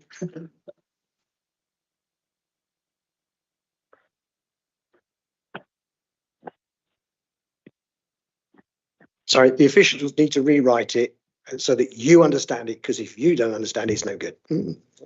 Sorry, can I just say, is it, and in fact, that would be sort of, I would have thought that would be perhaps in the main document rather than the Q&As, that sort of thing. Yeah. Okay, is there anything more to be said on this specific issue? Okay. Other matters in the 5 to 16 policy. I think one area that is mentioned in the policy documents is that some of the parents and carers of children may themselves be vulnerable in different ways. Okay, and I think it's really important that there are. I'd be very interested in officers' comments on how the CTU, Children's Services, and Adult Social Care work together to ensure that vulnerable parents are also adequately supported, including in navigating this very complex home to school transport system.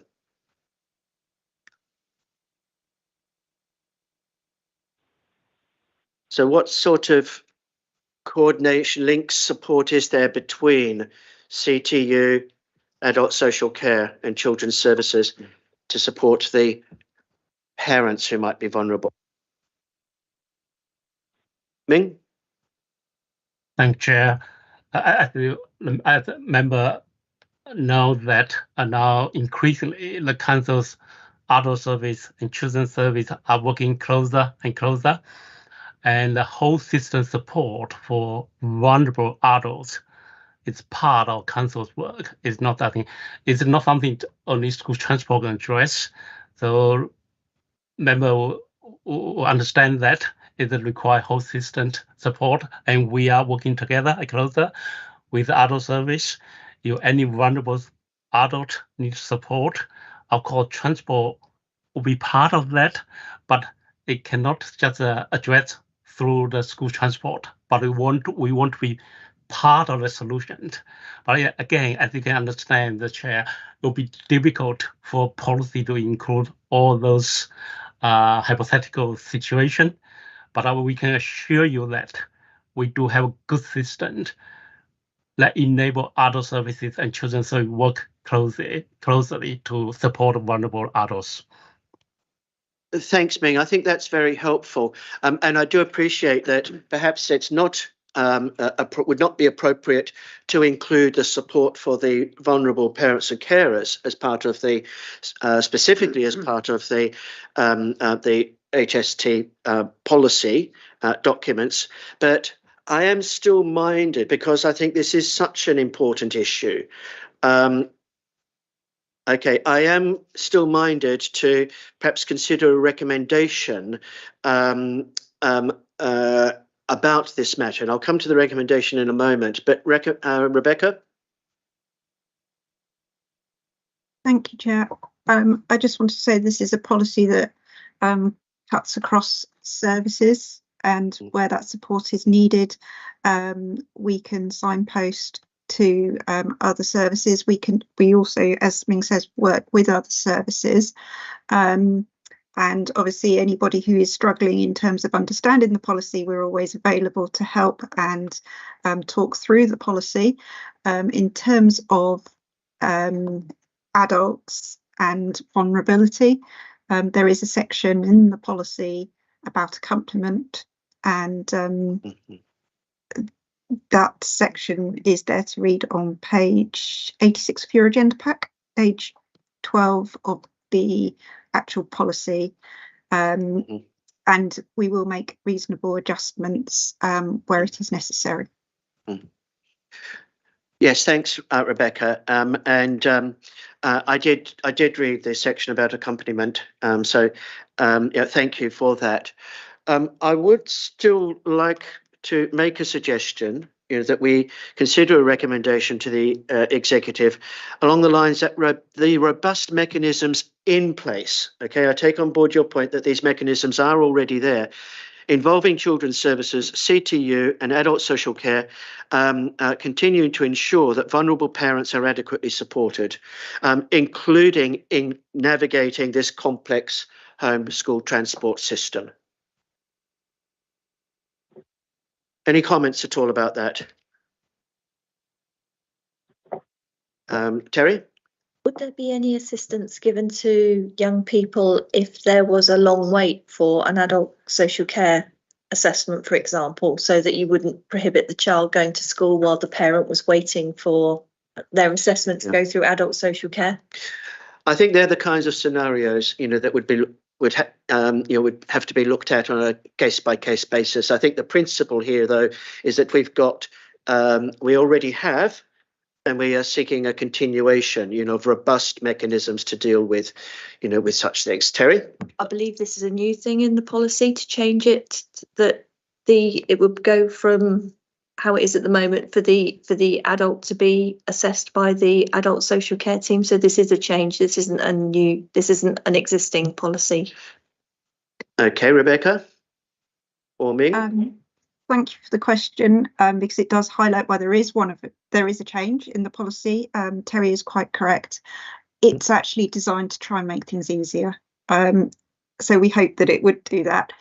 At the moment, if an adult who is already working with our adult social care team applies for transport, they'd apply to us.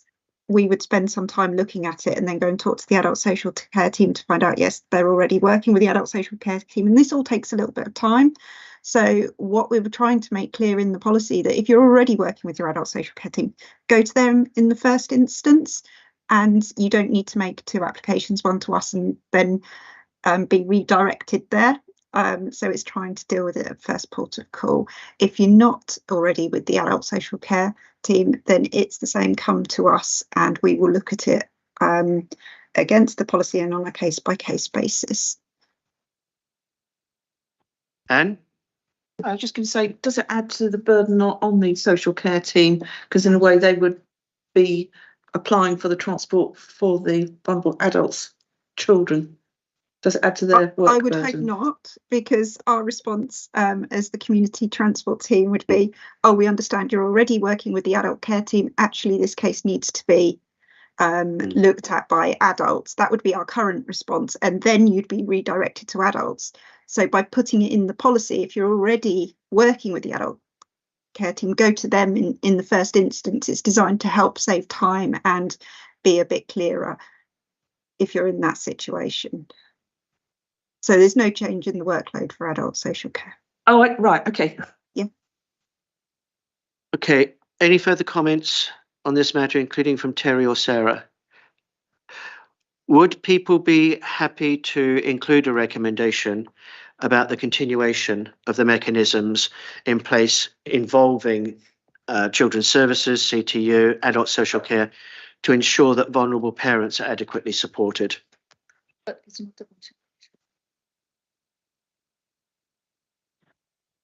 Okay, then I've misunderstood this. So this is this working with adult social care, Rebecca, you're saying is new.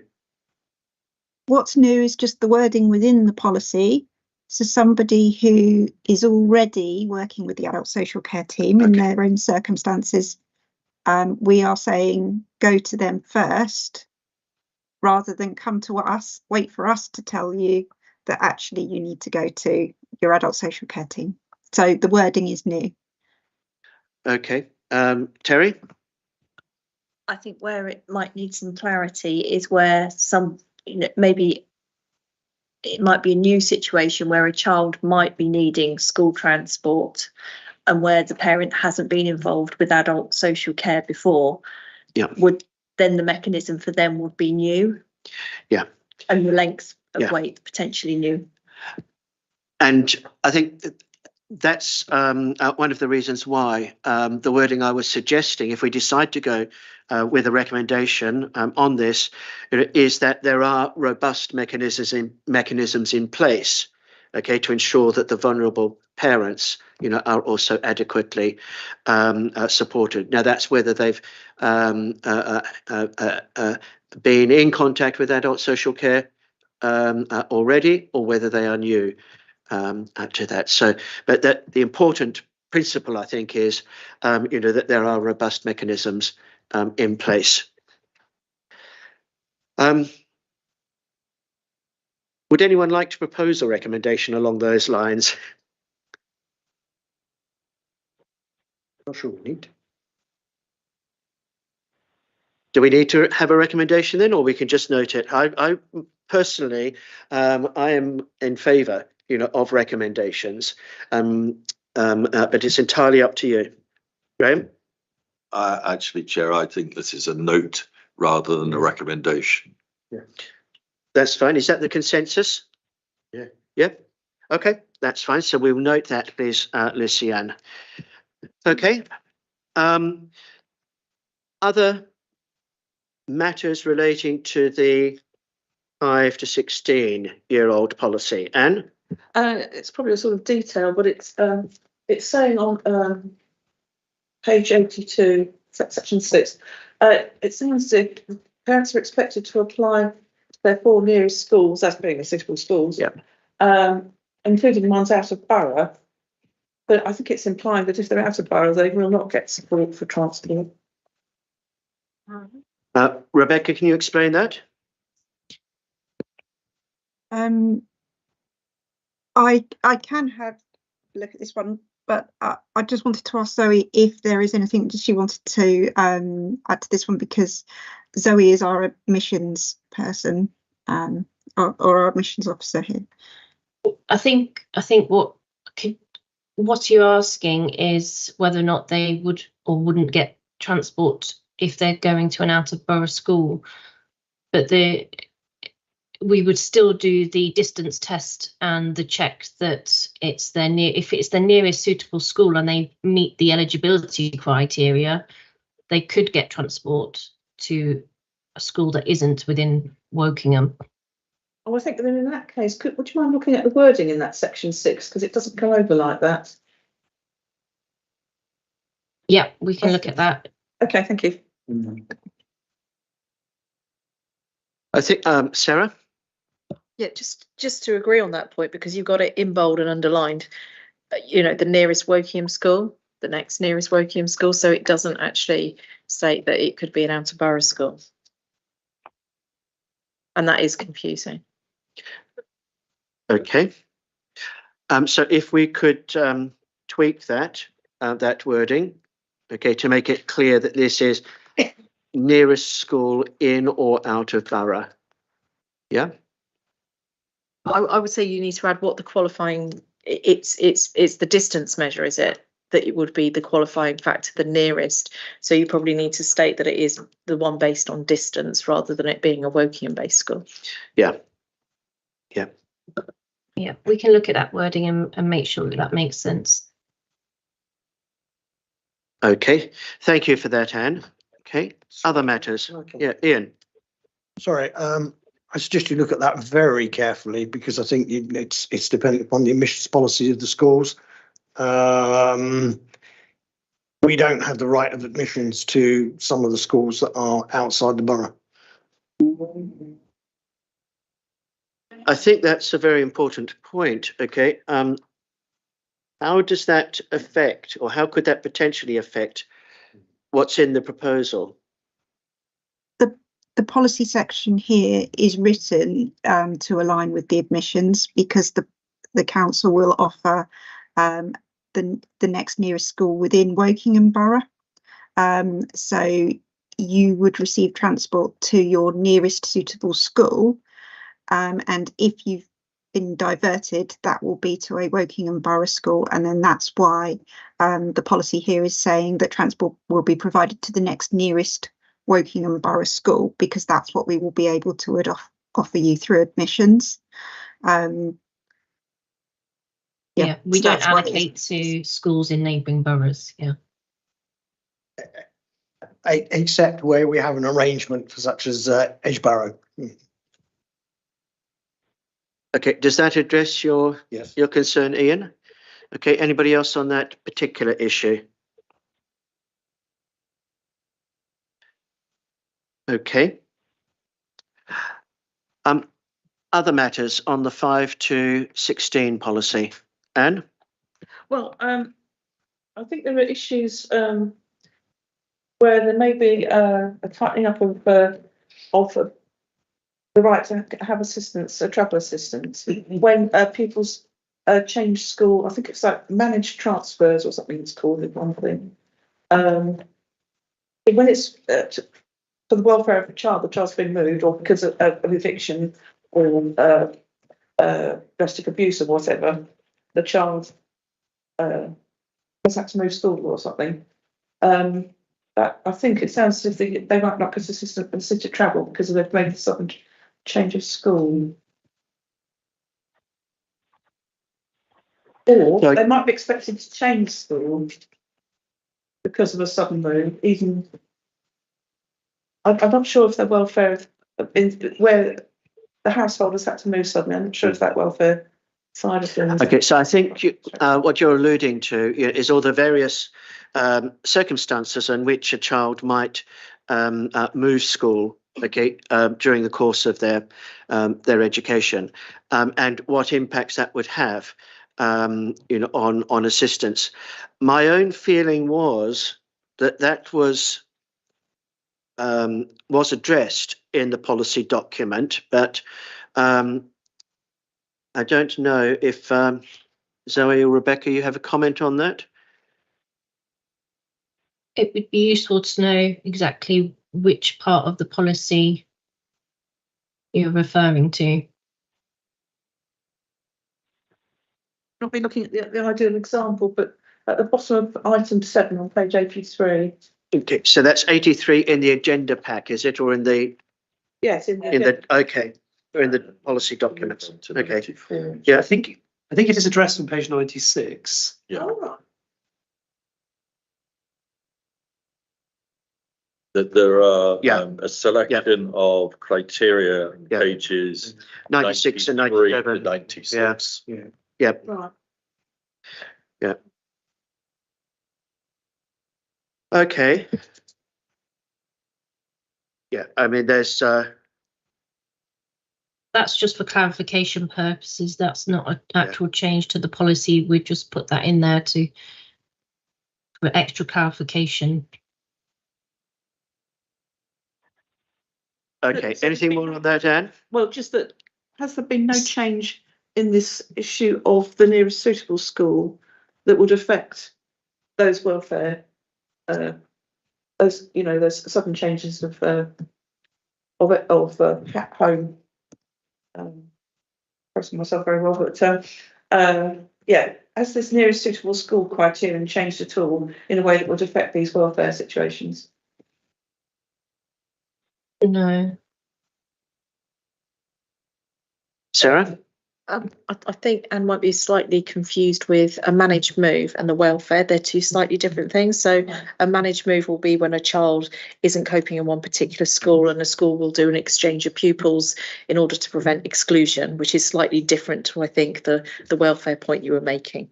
So they're two slightly different. And I must admit, but if you could answer the question around a managed move and what the transport implications for that might be. Ming?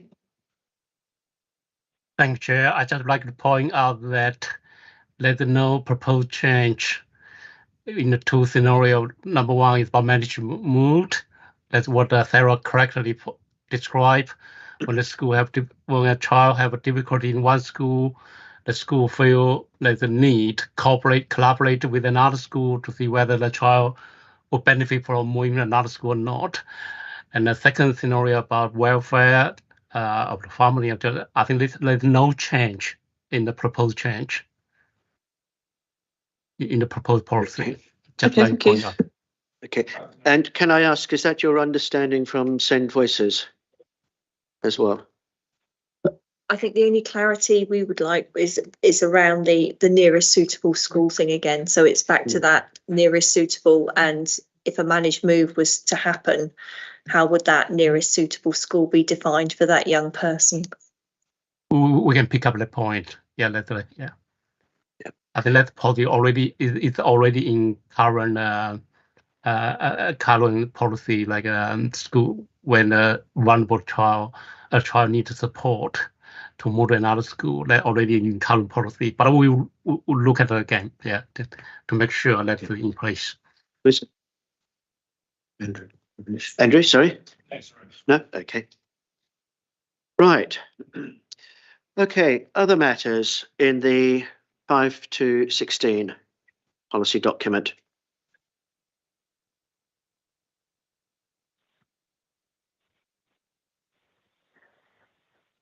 Okay, I did pick up on one comment. I think it was in some of the feedback to the consultation, and it was with regards to the amount of notice that parents would receive, if there were to be any changes to homeschool transport offered following the annual transport review. And I think there was some concern expressed by some of the respondents that adequate time to prepare, including to help to prepare the child, and their family, wasn't assured. Okay, I don't know if you'd like to comment on that at all from Send Voices. Have I understood that concern correctly? Yeah, there was some concern around the timing of assessment and eligibility, and depending on when you got assessed in a term, if you were assessed at the beginning of a term and it was yes or no, then you've got a whole term to sort yourself out and prepare the child. But if it was towards the end of an academic term, it would leave very little time to do any preparation. Okay. I think that's a very helpful explanation. Okay, is this something that we want to comment on, make a recommendation on? I mean, if we wanted to make a recommendation, and I'd like to, it would possibly be along the lines that any changes to homeschool transport offered following an annual transport review for an individual provide, I think a figure that was suggested by one of the respondents was 3 months' notice, to enable parents to make necessary arrangements. Rebecca? Thank you, Chair. I'm not sure we should be prescribing 3 months as a general policy here. As set out by Terry, the policy states that it will be at the end of the term. Obviously, we would take on board any special needs of a child on a case-by-case basis. So if we are talking about a SEND child who specifically needs additional time for a transition, then we would look at that on an individual basis and tailor that for the individual need. Because this policy is for both mainstream and SEND, if we prescribe 3 months within the policy, we're applying that blanket across everybody, and then it becomes quite an impractical policy to work with. So can we just be really careful about how we do this? Thank you for that observation. I can understand your concern. But you are saying that there would be sufficient flexibility if a child had special needs. It doesn't read like that for families at the moment. Okay. So could that be made clearer in the policy documents?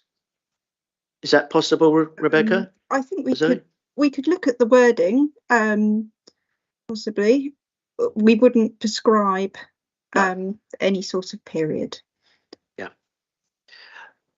Okay, so are you happy with that, Terry, for them to look at the wording, perhaps in discussions with Send Voices, but not to prescribe. Just as a point of clarification, so a family, should it change, would receive a letter at the end of term, so it would change at the subsequent following. Is that the correct understanding of the process, or would it happen at the beginning that it was going to end at the end of that term? I'm not quite understanding the timescales when the indicators are sent. What would happen is the review would be undertaken. So say a child had turned 8, that would alert on our system. We would then undertake the review. Once we'd undertaken that reviews for mainstream take approximately 10 working days. We would then send the letter as soon as possible so that the parents had as long as possible to organise alternative transport or whatever's needed. In terms of send, that would be in line with the review in terms of the EHCP, and as soon as a change is identified, we would look to alert the parents as soon as possible. What would the notice? Sorry, what would the notice period be of the change? So your child turns 8, you assess for 10 days, a notification goes out that it's going to change. What would be the timescale, or would they be told it's going to change next week? Well, no, because you haven't got an end of term with 1 week's notice. End of term, you've got 3 academic terms in a year. So it depends when the child's birthday is. So as you've correctly identified, if it's at the start of a new term, then you've got the whole of that term plus whatever like summers, you've got 6 weeks, haven't you? Okay. If it's Christmas, it's a few weeks less. Thank you. Okay. Thank you. Any more matters on 5 to 16 policy? Okay. So Annex 4 is the policy post 16.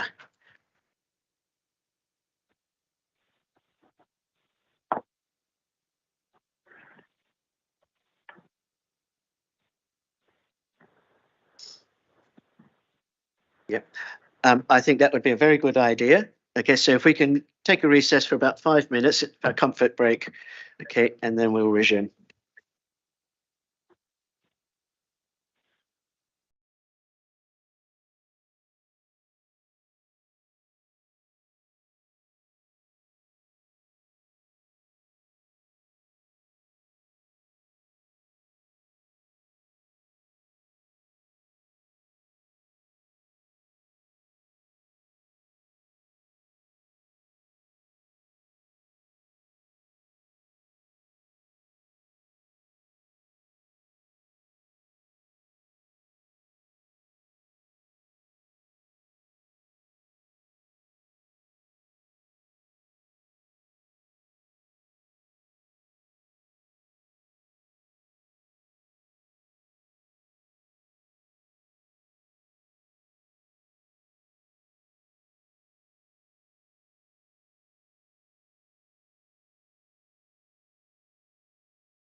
Thank you. So post 16 policy. Okay. Oh, sorry. Helen's not back. Not back. Okay, so carry on talking.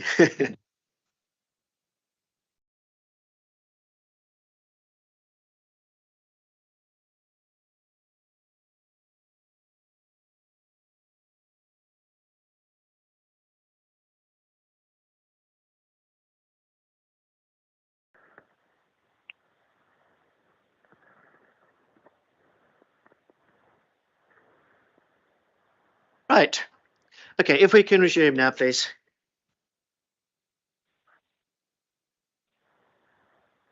Okay, so there are some quite specific differences, between the 5 to 16 and the post 16 policy. Some of those have already been alluded to tonight. Can one of the officers please confirm if I've understood it correctly that the fair payer fee option would be completely removed for post 16 pupils?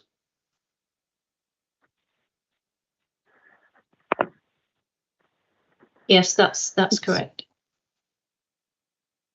Okay, but it would be replaced by other assistance. The standard offer would be a personal transport budget. Okay. Richard? Can I ask what difference that's going to make in terms of, so my understanding is those vehicles are already travelling. Fair payers bring money into the system because, sorry, this is just my perhaps simplistic understanding, but my understanding was the whole point was that it filled seats that would otherwise be empty and brought money into increased the budget for the for school transport. And given the first page is an environmental commitment, can you explain why the change is beneficial? What do we get out of it?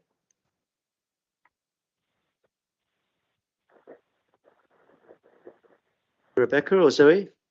Or Ming? Shall I take that question? Okay. The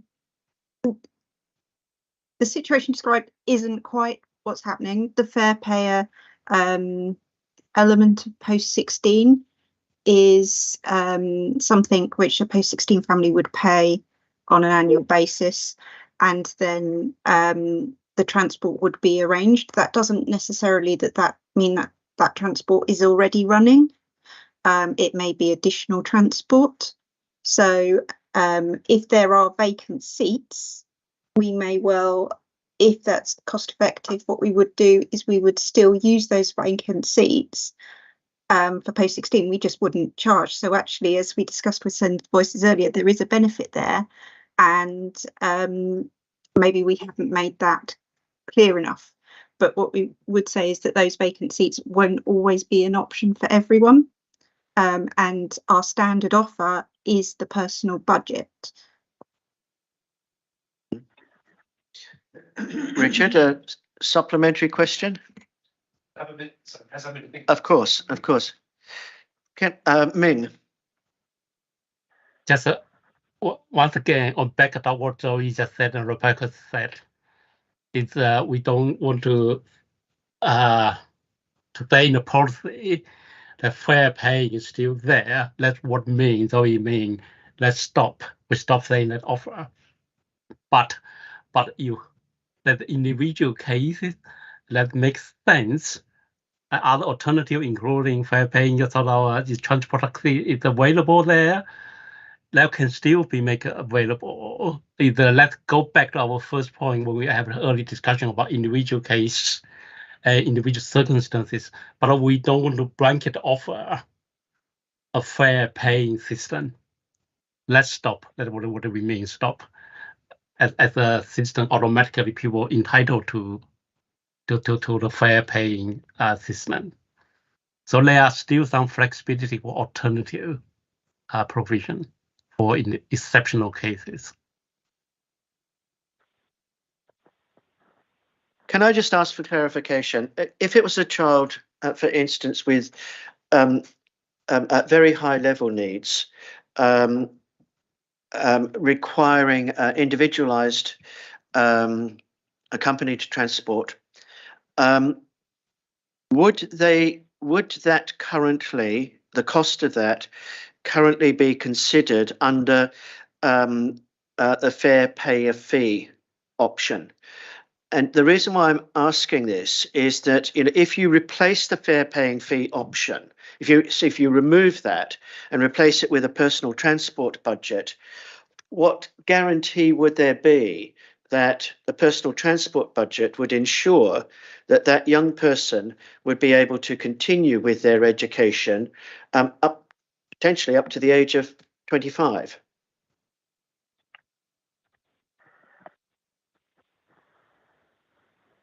Chair, I think can I take that question? Yeah. What the circumstances, the situation you just gave, Chair, we want to make sure to make the appropriate transport arrangement to enable that individual to participate, to continue education or other opportunity, and what we call the other participation opportunity. I can assure you that arrangement will be made to meet individual need. Thank you, Ming. Rebecca? Chair. For the post-16, if someone needs support with travel assistance, they would apply. We would assess them under the eligibility criteria. What we're saying is our standard offer is a personal travel budget. If we've got a vacant seat on a vehicle, then they would be offered that if it's available. And actually there's no fair pay fee for that, so that's a benefit. If there isn't, we would be offered we would offer the personal travel budget. If someone believes they've got exceptional circumstances where that isn't sufficient, it can't meet their needs, it can't, whatever the situation, then we can discuss that on an individual basis and make those decisions. The policy doesn't preclude that. What the policy is saying is our first port of call will be a personal travel budget. That's what you should expect. That's our standard offer. Okay, thank you. That's helpful. Andrew, and then Sarah. So this is just a question to confirm, because I was a bit unclear with this. With the personal transport budgets, are those only for students with SEND, or are those available for people who just live away more than 3 miles away from where they're studying their courses and things like that? Thank you for the question. Yeah, they would be available for those that meet the eligibility criteria, and that is within the policy. I think it's section 3. Let me just check for you. Yeah, I've got it here on 113, but it was because I think in the first bit it was there was bits where it says and, where it's resident of working borough, EHCP, and live more than 3 miles away. It was just, I wasn't clear whether it's resident of working borough or EHCP and live 3 miles away, or but it could be without an EHCP if you're living more than 3 miles away. Yes, they don't have to have an EHCP, but they may have special educational needs without an EHCP. Okay, so it's only for special education, but I wonder whether that's where possibly I was getting, because on 112 and 113, I sort of assumed it was to do with special education needs and EHCP, but I don't know whether that comes across. I don't know. Maybe that's just my reading of it, but. We can have a look at the wording of that to make sure it's explicitly clear, but the eligibility criteria is for children with an EHCP or somebody who's got special educational needs that might not have an EHCP. Okay, so is it my understanding that people without special educational needs, there's no sort of travel assistance and things like that? Yeah, that's okay. It might be worth saying that if someone had a mobility need, that would be considered. Yeah. But it's No, I think that's where I thought was the case, but I think from just reading the end of 112 and 113, that's what slightly, so I just wonder whether the wording of that could, because I think that was a bit unclear. Yeah, we can look at that. Yeah, thank you. Okay, Sarah? I actually had two questions. One's on page 116 or 12 of your policy around the change of payment. So one of the criteria is if you're late regularly to your placement, but what happens if it's beyond, that individual and the family's control, the bus is late on a regular basis, which happens quite a lot. I mean, Embrook's a brilliant case in point for that from Shinfield. And that is actually a legal requirement for the school to mark you in as late, but it's beyond the control of the family or the individual or the school to actually do much about that. But you're going to withdraw the payment or adjust it in accordance. And I just wanted some reassurance about it. And then the other question I had was, what if an individual didn't want the fare paying seat, the extra seat, they actually wanted the personal budget instead? Do they have the option to say no, they would prefer the personal budget? Okay, so the first question is about a change of payment. This is on page 116. Yeah, I mean, we look at all cases on an individual basis. It wouldn't just be a blanket decision. We would, ask for evidence, and we would look into each case and make a decision based on, the evidence that we get given. And I note the wording says the amount of PTB payment may be reviewed, adjusted, suspended, or terminated. So again, there is the opportunity, to look at it on a case-by-case basis. That's right. Sarah?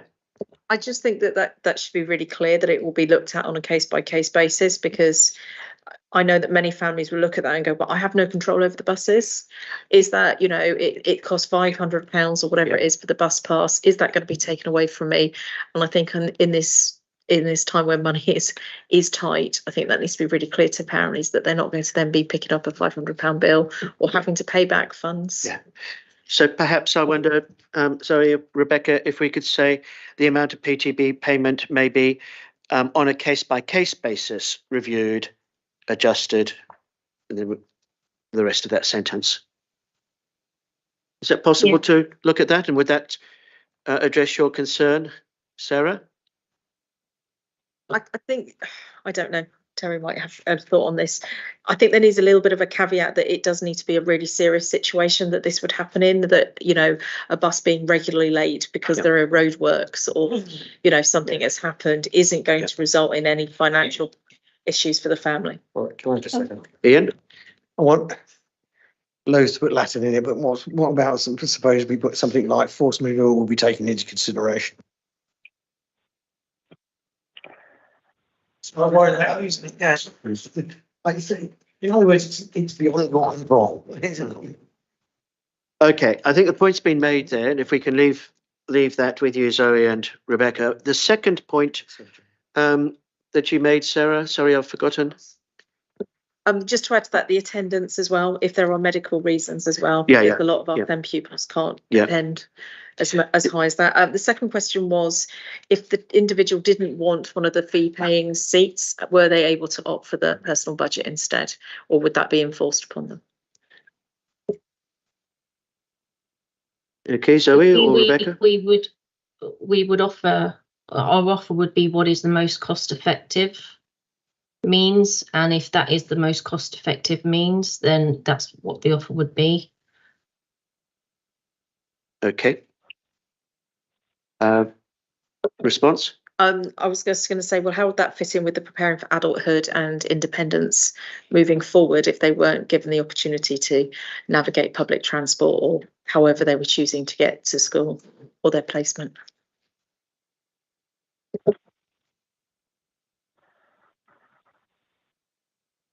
I think that's a fair comment. And but I also imagine that the numbers of young people potentially in that situation is not going to be great. So my instinct, would tell me that perhaps this is an area where an option should be left open, to the parent and the young person to choose the personal transport budget or the for the fare sharing option. Ming? Sorry. Thank Chair. Who is it? I would like to say that while we will try to enable young people to make choice, it's important we will have a system to enable to have choice. At the same time, we need to take into account individuals' need. Sometimes you do have a parent to make request, I get money instead of have a fair assisted seat. But we consider that's not to try best interest. We may discuss with the parent, I'm sure that's the best for them. But of course, we take into account what Sarah just saying as well. Prepare young people for adulthood. That's all the key point when we make a classification of this change. And cost effectiveness. The reason behind cost effectiveness consideration is make sure we have sustainable system to support young people's need, to address the need. So I would like to highlight that young people's need is paramount. Yeah, and I think, Sarah, without putting words in your mouth, but I think one of your arguments was that there could be circumstances in which it could be in the interests of the young person, perhaps to have a personal transport budget in order to develop independent travel training and so forth. However, I think the policy is very clear that if it's more cost effective for working in borough, you will not get a personal budget. You will get that fee paying seat. Right. I don't think the policy demonstrates any flexibility in that. Right. So is this a matter that the members of the committee want to comment further on? Graham? I would support Sarah's comment that it should be more explicit. Sorry, I thought you were saying that it is quite clear, at the moment, okay, that the deciding factor will be what is most cost effective. Yeah. I think the alternative approach would be to see whether there is an opportunity for some discretion. Is this something that members want to pursue further or not? Nope. Okay, right. Jane? I don't think as a principle you can push developing young people's independence and then not offer it as an opportunity. The two don't sit comfortably together. So I think it's a really important point that's raised. Any other comments? Yeah. Jane? I just wanted to come back to the discretion point, because the counter to the personalised budgets is I've had a couple of residents who are really anxious about their children's needs, and their children will never be able to take advantage of that as an opportunity. So they think they're going to end up with no transport and their child not going. So I think, again, maybe in the introduction, we need to talk about how we value the uniqueness of every child, and there are discretionary factors taken into account as per the last policy. Okay, any further comments? Okay, I would like to just go back to the ending of the fair payer fee option for post 16, and can we have assurances that the alternatives, including a personal travel budget, if that's what's deemed most appropriate, would be able to cover the costs to ensure that a young person is able to get safely, to their place of study, and be ready, to and from that study, and be ready, to take full advantage of that opportunity. Will that personal, are there limits, in other words, to the personal transport budget? Terry, and then we'll get an officer response. We did a very sort of quick calculation, and if a child was, for example, travelling or needed to go to Mary Hare in Newbury, the £5,000 per annum personal travel budget wouldn't cost the cover of 45p per mile there and back again 4 times for a parent, let alone the time in hours that it would cost their parent, and possibly the fact that they'd have to give up their job as well. Yeah, so I think that's a very apt illustration, of the issue. Okay, are the figures in the table that's provided for the maximum amount of the PTB payable, are they absolute, or are they just indicative of a upper limit? Chair, I'll do my best to answer this one. The figures within the table are the figures that we are offering. We can never guarantee that they're going to cover travel because we don't know where young people are travelling to. So what we're saying that we will offer the personal travel budget as a standard offer. If someone has an individual circumstance where they don't think the personal travel budget is right for them, whether that be because they want to be more independent, or that is because they don't think it's sufficient funding, whatever that circumstance is, we would then encourage them to come back to us through the appeals and say, look, this is where I'm travelling to, this is what I feel I need, these are the reasons why I need it, and then we would look at it on that case-by-case basis. We want to get it right for that young person, but we have to also write a policy that we can use and let parents know, because if we didn't put any figures in there, you'd be saying to us, well, how much are we going to get? Okay. Terry? Well, that was one of the comments that parents made. How could they respond on the consultation when there were no figures in the original policy that you asked them to comment on? So they couldn't make it wasn't a fair, informed decision that they were making. Secondly, could mileage not be done on a per mile basis? Because if you were travelling to a school that was 11 miles away, you could be quids in. But if you were travelling to a school in Newbury, you'd be out of pocket. So it's not equitable. And how was this calculated? I don't understand how the brackets were calculated. Was there a cost analysis of where the individuals are actually travelling to, and therefore it was taken as an average? How did you obtain these figures?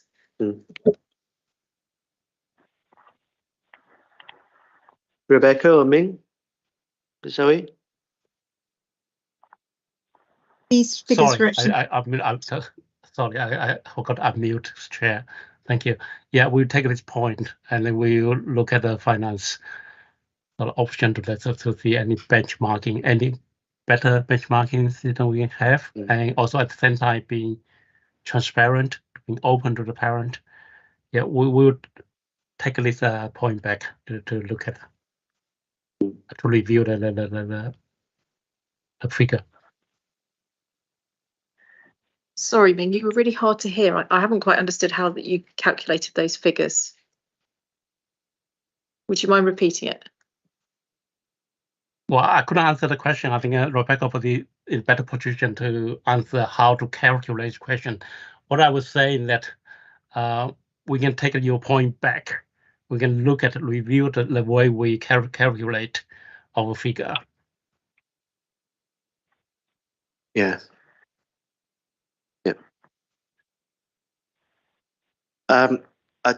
Sorry, Chair, I would suggest that point, which is quite important, is noted very specifically in the minutes as an action. Yeah. Could this be an opportunity for a recommendation? Chair, you got me.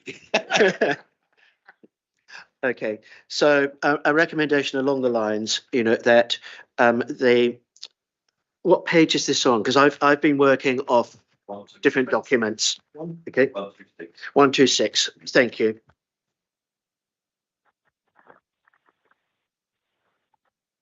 Okay, so a recommendation with respect to the calculation of the PTB amount, that this be referred back to officers for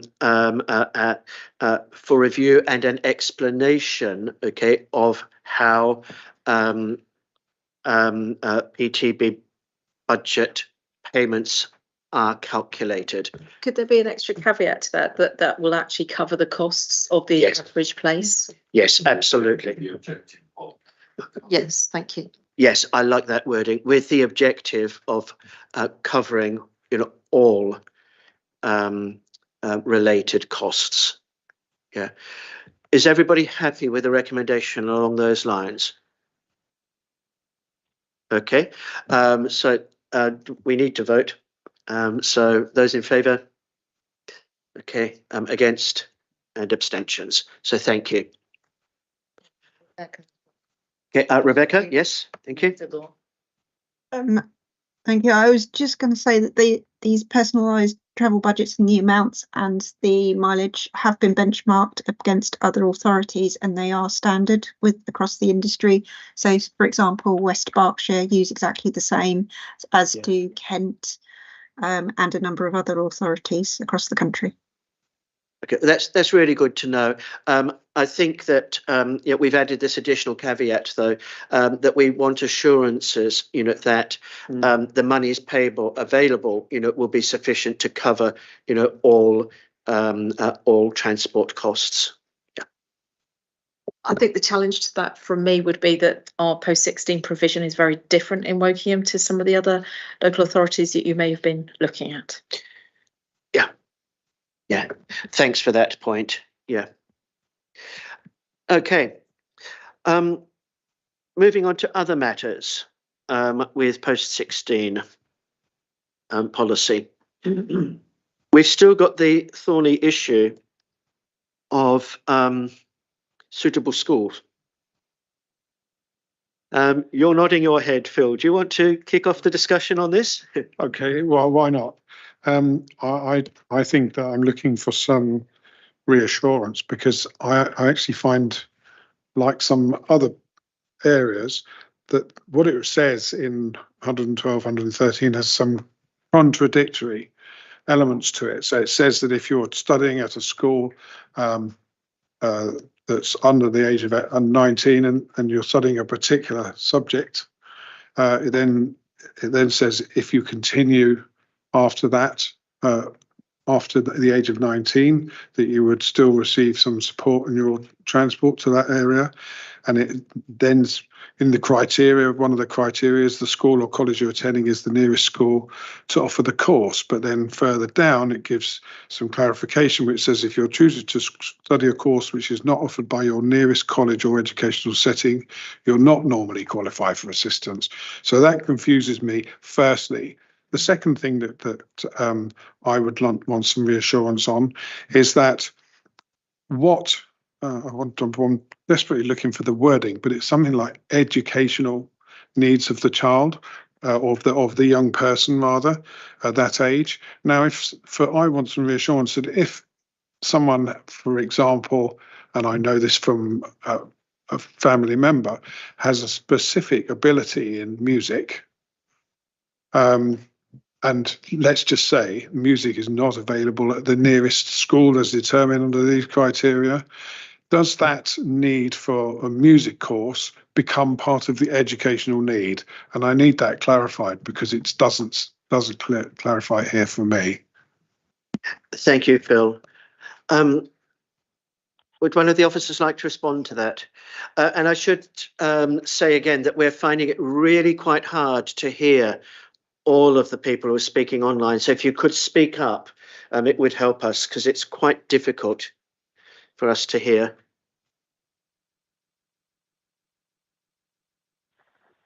So who'd like to respond to Phil's comments, questions? I think if I've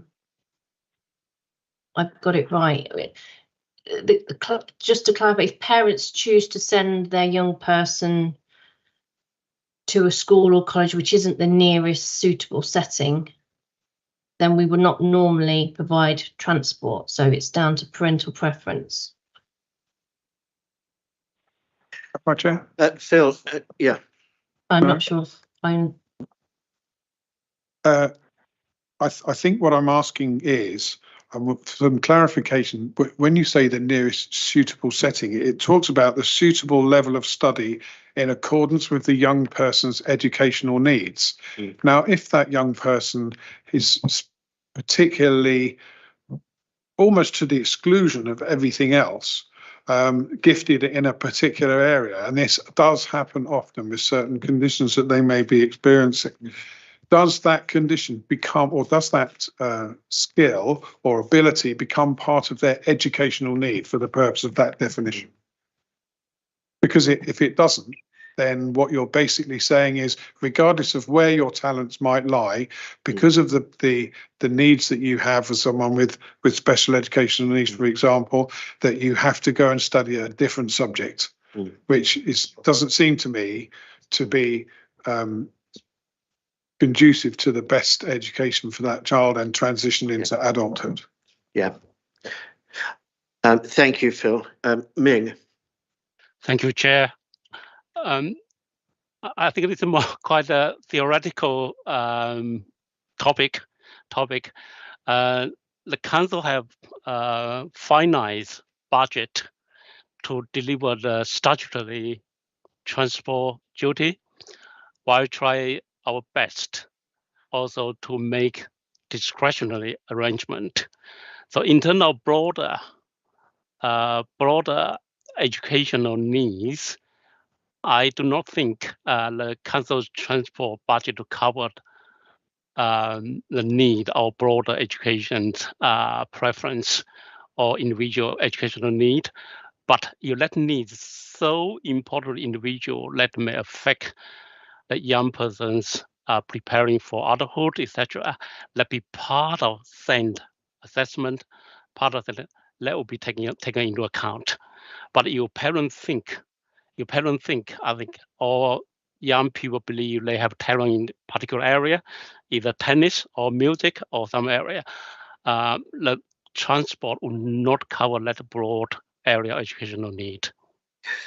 I have to be honest. Okay, we've got quite a number of hands up. We'll go to Terry first. Phil, did you have your hand up again? No. Terry, then Andrew, and then I'd like to say something. Parents are really upset and concerned about this, and it has been pointed out by a number of parents that in the government's post-16 transport and travel support to education statutory guidance for LAs, January 2019, assessment of what arrangements are needed. Point 29 must have regard to the need to ensure that young people have reasonable opportunities to choose between different establishments at which education is provided. That's a must in law. So yeah, parents are really concerned with the wording at the moment that says level of study. So if you're suitable to do a level 1 course, you will be sent to your nearest college that does level 1, regardless of whether it's catering, engineering, music, whatever. So you might want to be an electrician, but you will have to go and do a catering course because that's at your nearest suitable college, and that's the only way that you will get transport. Yeah, thank you for those very clear examples. We'll come back to that in just a moment. Andrew, is this on the same issue? Yeah, sort of relates to this, and in terms of the wording seems very different. In some ways, quite similar to the 5 to 16, and I think one of the big differences, which I don't think is clearly acknowledged, is that 16 to 19 education isn't comprehensive, and for most courses there are prerequisites and requirements. So I think as part of that, it's not just about what is the nearest school or college, but actually when applying for those courses, have you achieved the grades to take the courses? Now you might be applying to the nearest school, but what happens if you don't get the grades to do the course there? And that's very different to secondary schools, because there's no requirement. You know, you can go, everyone is welcome at every school. That's not the case. The nearest place might only, if it's a sixth form college, might have a very limited number of courses which a certain student with certain grades could get on. So I think that definition of it is incredibly narrow, limiting it to the nearest place. But whether the intention of that policy is therefore to say we're just sort of really reducing transport to the bare minimum, which but yeah, I just it's sort of it doesn't feel like it's completely thought out for post 16 in that sense. Yeah, we'll come to you in a second, Rebecca. But Andrew, you've given a very, very practical and very significant example of how it may not be possible for a young person to access their nearest school, and you've also cited Terry examples from legislation, that we must be very mindful of. I'll come to Rebecca, and then I'd like to make a comment, further comment. Rebecca? Thank you, Chair. We did discuss this point earlier with Terry and Sarah, and we agreed to take it away and have a look at it. Our intention was that this wouldn't actually change between the two policies in terms of the courses. There is a slight change in wording that we can see, and we will certainly look at that, and we wouldn't be out of step with any legislation. Of course, we would apply or comply with that. Just to pick up on the point about ability and aptitude there in terms of grades to study courses, the definition of suitable covers that within legislation, so it's got to be a suitable placement, so that would cover the ability to access that course. Okay, Anne? I just wanted to say that the various further education colleges around here, they don't all cover, the same range of subjects. So I mean, if you want to do, I don't know, car mechanics or something, you go to Bracknell. You couldn't just choose any college. They don't all do the same things. And Farnborough College is quite popular, I think, with young people around here as well. So that's not very close. Okay, so I think we're all in agreement that on page 9 of the actual document, as opposed to the page numbers in the agenda pack, there's a statement, unequivocal statement currently: if you choose to study a course which is not offered by your nearest college or educational setting, you will not normally or usually be eligible for assistance. I'm saying I believe that we are asking for that to be significantly reconsidered. Yes. Is that a fair summary? Yes. It's forcing you to go to your local school. Yeah. Which is wrong. Could it say something around that that our young people should have equal opportunity to choose their education and Indeed. their interests? Yeah, and it doesn't seem to be congruent with some of the other statements in the policy. Saying that support packages must be in place to encourage participation, prevent transport from being a barrier to young learners. For instance, well, this could be a situation in which it may well, if we stuck with the current wording, where it could be a significant barrier. Helen?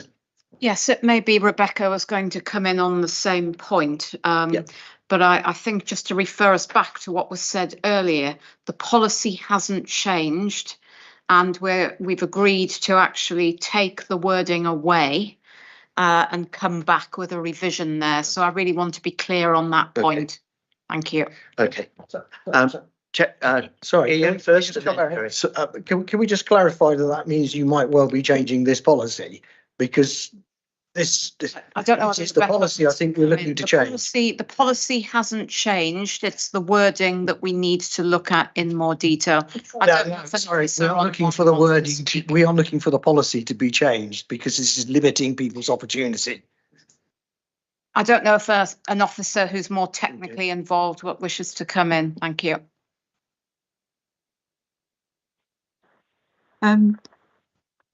What we're saying is that we don't plan to change the policy from what it is currently. So we will, if families are more comfortable with the previous wording, then we can reinstate that wording. Yeah. Graham? Probably in cahoots with others around the table, even though we're different political colours. Our intent is that there is the change so that there is a positive intention, objective to get the child to the best possible course, regardless. Yes. Yeah. It may well be, that the addition of just one simple word, important word, could address this. So again, I'm going back to the statement on page 9, which is part of the problem. It says, if you choose to study at a course which is not offered by your nearest, study a course which is not offered by your nearest suitable college, we could say. So the suitable college, just adding in the word in suitable there, might help to address the issue. But let's not try to sort of tweak it together tonight, but ask that officers take it away. Chair, I think we'd agree with that. Suitable is a very helpful word. Yeah. Okay. Any further comments on that? I think I've just at this moment, I think I'd probably still find that word suitable a bit confusing, because it might mean that it's just got a place. Okay, I think what's implicit in that, is that the suitable college would be one which is offering the course. That it's not. And I do take on board your comments also, Phil, about courses, particularly post 16, covering a whole range of different, matters, including, including more vocationally oriented courses and so forth. I think you need to say it. Okay. Respect, Chair. Yeah. That is the whole point of the discussion we're having, is that post 16 particularly is a choice-based element of education. It's not a curriculum specifically, unless it perhaps includes maths, which needs to be done to it.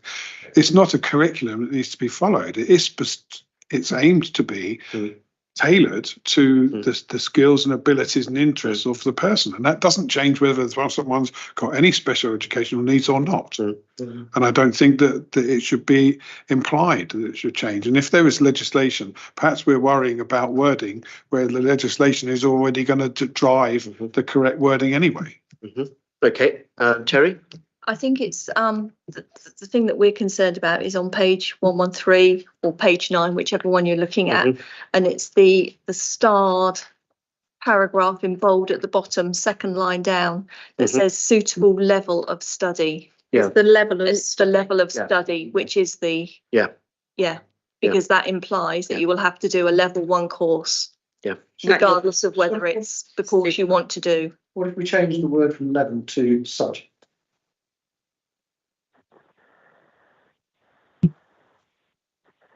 Excuse me, that's why I in my first point, when you asked me to start the discussion, I asked if a young person's particular skills, attributes or interest becomes as a need, part of their educational needs as determined for the purposes of reading this statement. And that's the question I asked, because I didn't know the answer. Yeah.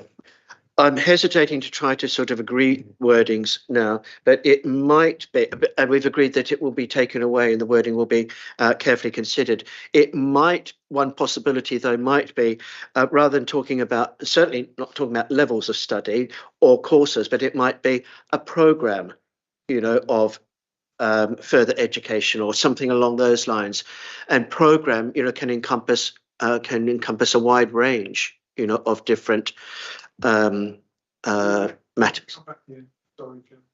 Sorry, can you put the mic on? Will that wording come back here, or will that be amended before it goes to exec? The executive meeting is next Thursday. If it was possible to agree some sort of wording before, let's say next Tuesday, then we could take it to the executive orally as a recommendation, possibly. Or at least that the recommendation that we are pushing for here should be passed on to the executive for them to evaluate if the wording is going to change. Let's do it that way. Yep. Sarah?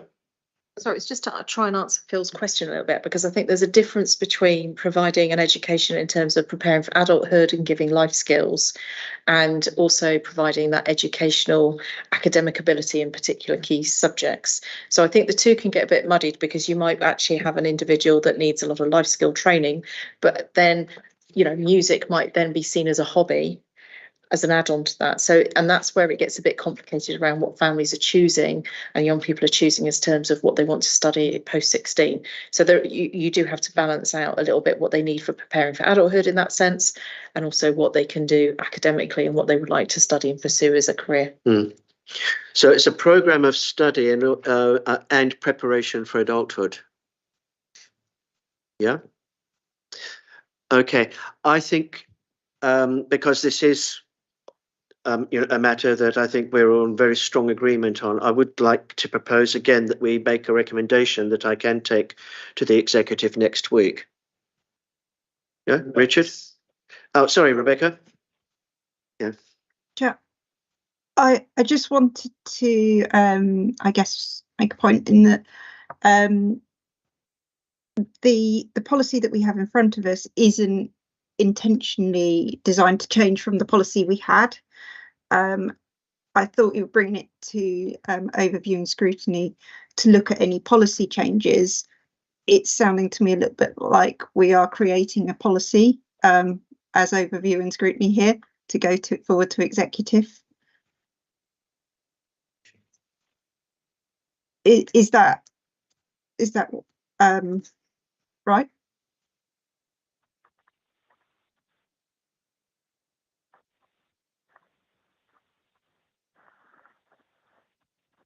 Rebecca, I haven't really understood your point. I'm sorry. I am really struggling to hear. Sorry. What's being said. Shall I try to reiterate? Yes, please. Thank you. I think the point that Rebecca is making is that this committee is actually scrutinising the policy that has been put before this committee rather than suggesting policy changes. Yeah. Okay. I'd like to seek some advice from Luciane on this in a moment. Okay, but my understanding of overview and scrutiny, you know, is that the committee does have the power, you know, to make recommendations for the consideration of the executive. But of course, it is the executive, you know, that then decides, you know, what the policy, the final policy will be. Is that that's the point that Rebecca was trying to make, was it? Okay. Is that a correct understanding, Luciane? Yes. Okay. So, and okay, Ian and then Anne. Okay, we are making a deliberate policy, if you like, of moving away from scrutiny and moving to overview, which is about improving these sorts of policies whilst they're being developed, rather than coming back and actually having a go at them and attacking them and saying that they need to be changed after the event.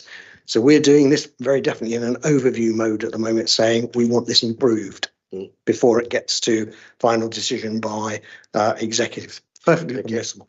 Thank you. Anne and then Phil. Yeah, just very quickly, but I feel importantly, if you look at the bottom of page 130, the last sentence where it uses the word suitable, it's direct opposite of allowing a young person to choose the best course for them, because it is talking about the nearest available school, not the you know, not the most suitable course. And this is the very matter, you know, that I think we are recommending that the executive considers, okay, and that we would like this element of the policy to include specific reference to a program of learning, including preparation for adulthood. Is that Phil? Fine. But I would please like to qualify what Rebecca has said. Okay. Because we're reading here as an annex the policy. Are you saying that there are no changes to the way that travel support, financial support will be given to post-16 students? Because if that's what you're saying, that's fine. But if you're saying that if we're saying that there will be some changes which will affect the available assistance, financial assistance to students, then it goes directly to this policy, surely. Either we're making a change which is going to save some money, which then we should be scrutinising, or we're not. If we're not, then why are we even? Then we need to then take a motion to the chamber to say that we want to change this part of the policy. But if there are actual changes that we're discussing here, which is my understanding is this is something new, or that the effect is new with regards to the amount of financial assistance that's available to post-16s, then that's something we should be scrutinising because it will affect our residents. Yeah, thank you. Absolutely. There are changes to the post-16 policy, but I was referring specifically to the point about the level of course and the wording around the level of course, which seems to be subject to the discussion, or I thought was subject to the discussion. Okay, but I think Phil's question is, is the changing, has there been any change in the wording to include level of course, with the intent of this being part parcel of measures to try to curtail costs? Not intentionally, no. That's what we were trying to say, that it should be the same in both policies. There may be some change for clarity, but from the discussion we're having, I don't think we've achieved that. So we can look at exactly the same wording as in the previous policy if that's what we need, but there's no intent to change the course type within the policy. Ming. Thank you, Chair. One of the purpose to review the policy, another purpose we didn't say now, is to make it clearer. By make it clearer, change the policy at the word level of course. Maybe give impression to the change. We change the policy. The policy has not been changed. We just try to make it clearer. But in terms of wording, I think we can. And then I really for preparing for adulthood. I think as I call it, that you can find something suitable term can be added. We can do that. My thinking is that I quite like the word suitable.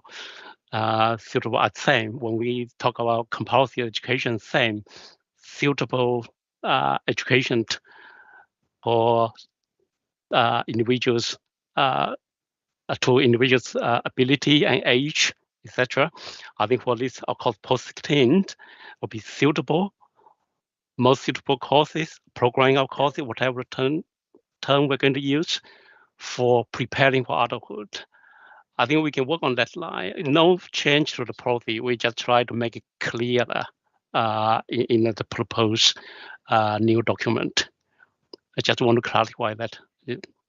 Okay, so I think Ming, you and the other officers are very clear, on what our concerns are. And you a moment ago suggested yet another, alternative wording that might be that might improve the clarity, here, and help those young people into education and preparation for adulthood, that suits their needs. Okay. Graham, no, okay. Right. Any other matters on the post-16 policy? Terry?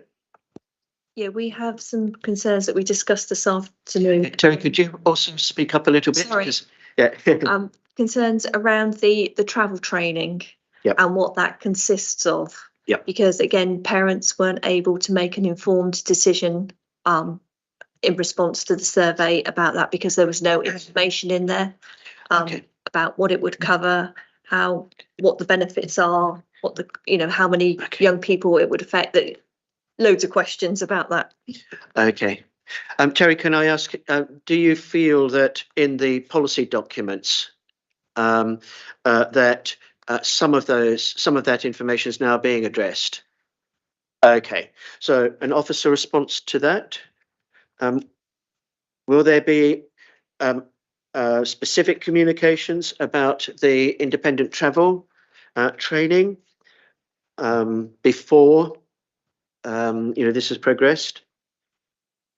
Yeah, we're going to come up with our strategic framework hopefully before Christmas, and we'll work with Send Voices and hopefully co-produce that travel training program with them.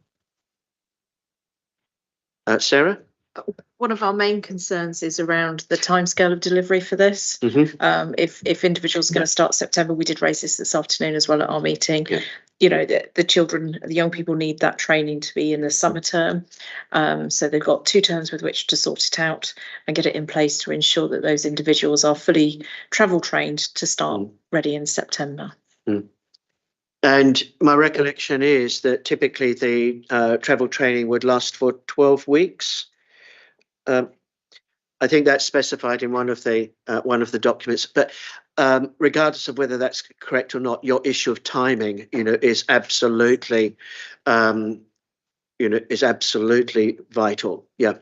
And just to say that, again, the young people's voice haven't been part of this consultation, and actually, will this travel training meet the need of those young people if they haven't had the chance to input to say, yes, this would actually support us in becoming more independent. So we do need to make sure that their voice is heard really clearly, and that Terry and I only represent parent carers, so we do need that young person input too.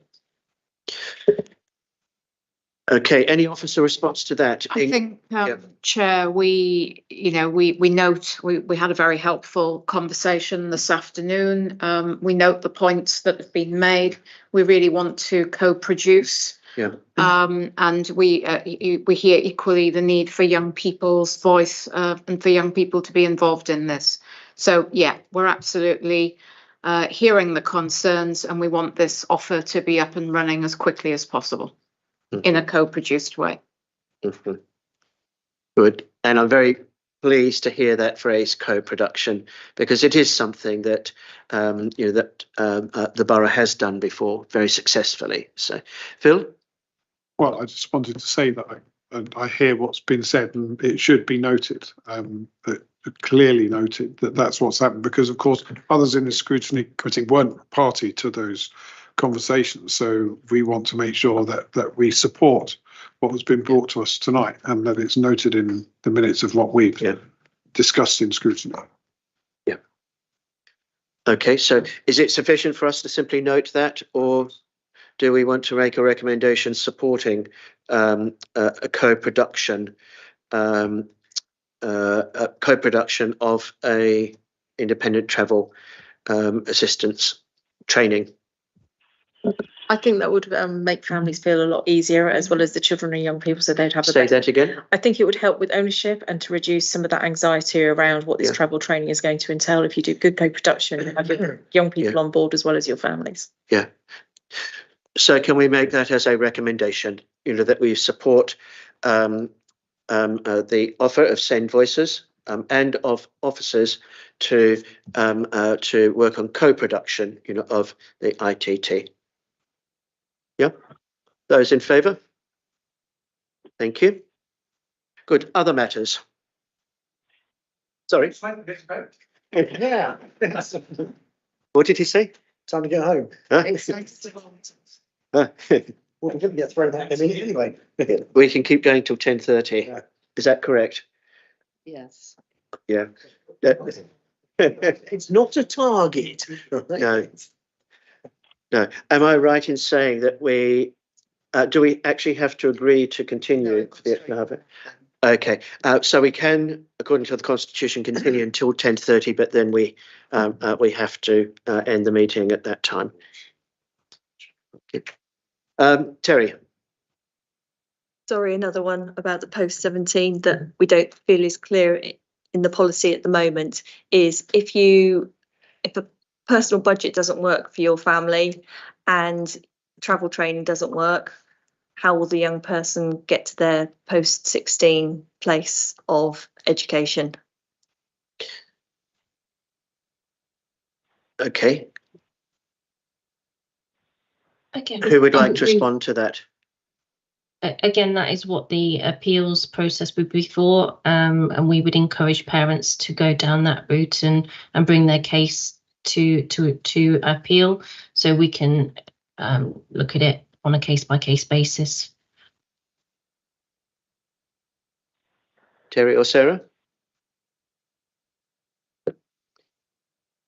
To support families, will this be involving CSO&S as well, so that they are fully versed in understanding, and they could hopefully help do some questions around to support families as well, so that they understand that it's not necessarily that their child can't access any post-16 if they do struggle? Yes, we agreed earlier today that we would add the CSO&S note to the end of our letters.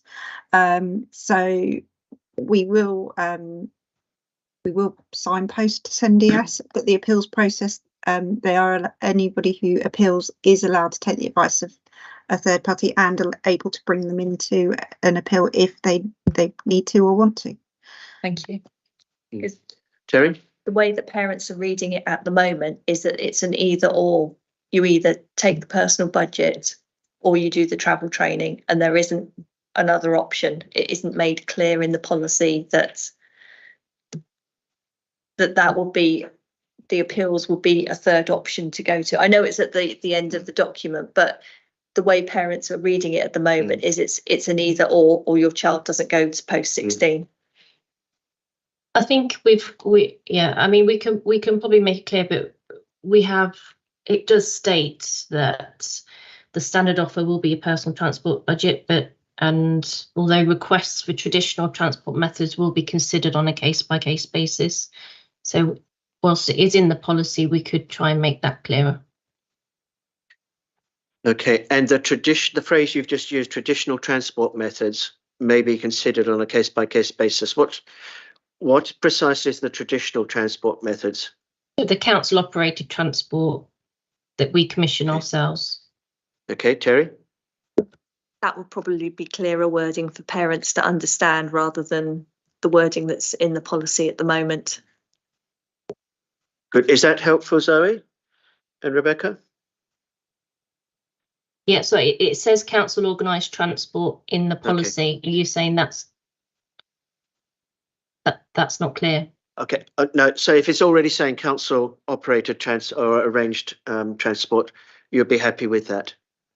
Yep. Okay, thank you. Thank you, everyone. Okay, any other matters? Still on post 16, Graham? Yeah, still on post 16 on page 122 on appeals. In the process, it says the senior officer from the council will review the original decision and send you a letter detailing the outcome. I just want to make sure that from a parental perspective, this does not read as a senior officer being the prosecutor, judge and executioner, all being in the same pod. Can that be sort of clarified, please? The appeals process hasn't changed at all, and the wording is the same as the wording in the existing policy, but we can certainly see if that needs to be made clearer. A senior officer just refers to the level of officer, the grade of officer. So you wouldn't have someone at a lower grade reviewing the case. That's all that means. Okay, does that allay your fears, Graham? Having been involved in many employee disputes at both ends of them, a senior officer could be someone just the next grade up. I appreciate that it's standard and that it hasn't changed, but I'm being cynical and saying it could be an issue. Might need some clarity.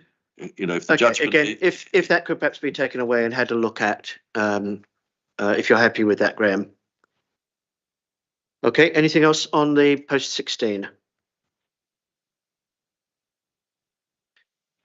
Okay, so that's annexes 3 and 4, the two policy documents. Are there any matters that have not been picked up in the discussion on those two policy documents? One, Anne? Yes, sorry, we won't be able to say exactly where it is, but I think it might have come up with the medical issue. But somewhere, the family has to provide information within 20 days concerning an issue, and it's said to be to speed up the process. But I think it's the sort of information where the family might not be able to get hold of the information within 20 days. It probably is the medical thing. Whether the child is sick and needs help with transport for a period. Okay, any comments from officers? I'm aware that there's something similar to that in the statutory policy. So could that be the one that's being referred to here? And it's not a hard and fast 20 days. We're asking for it within a period, or to let us know that it can't be obtained within a period. Okay. Oh, right. Okay. Right. Okay, that's good. Okay. Other matters? There is one matter that was referred to in the Send Voices response to the public consultation. Send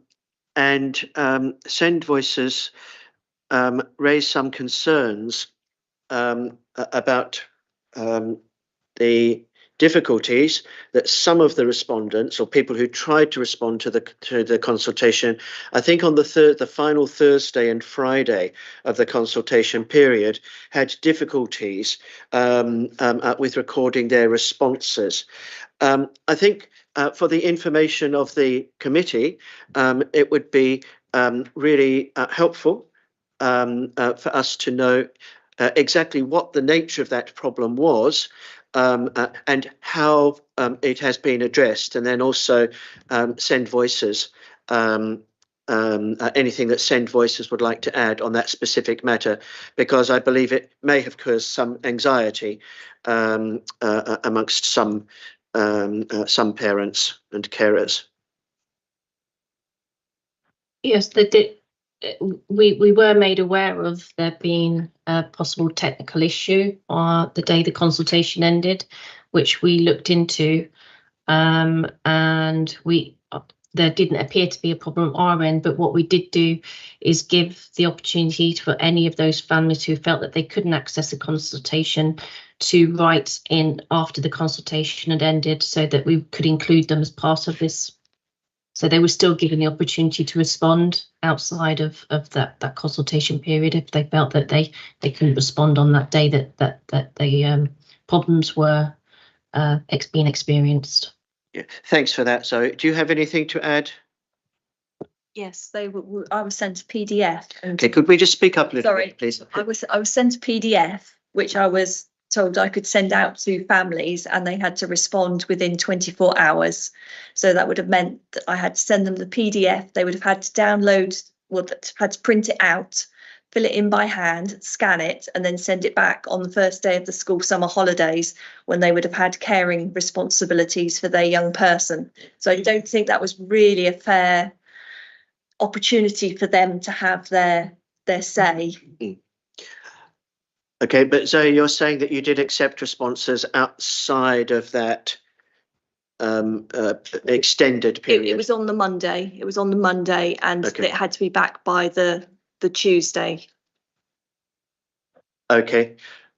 Just a quick final response on that.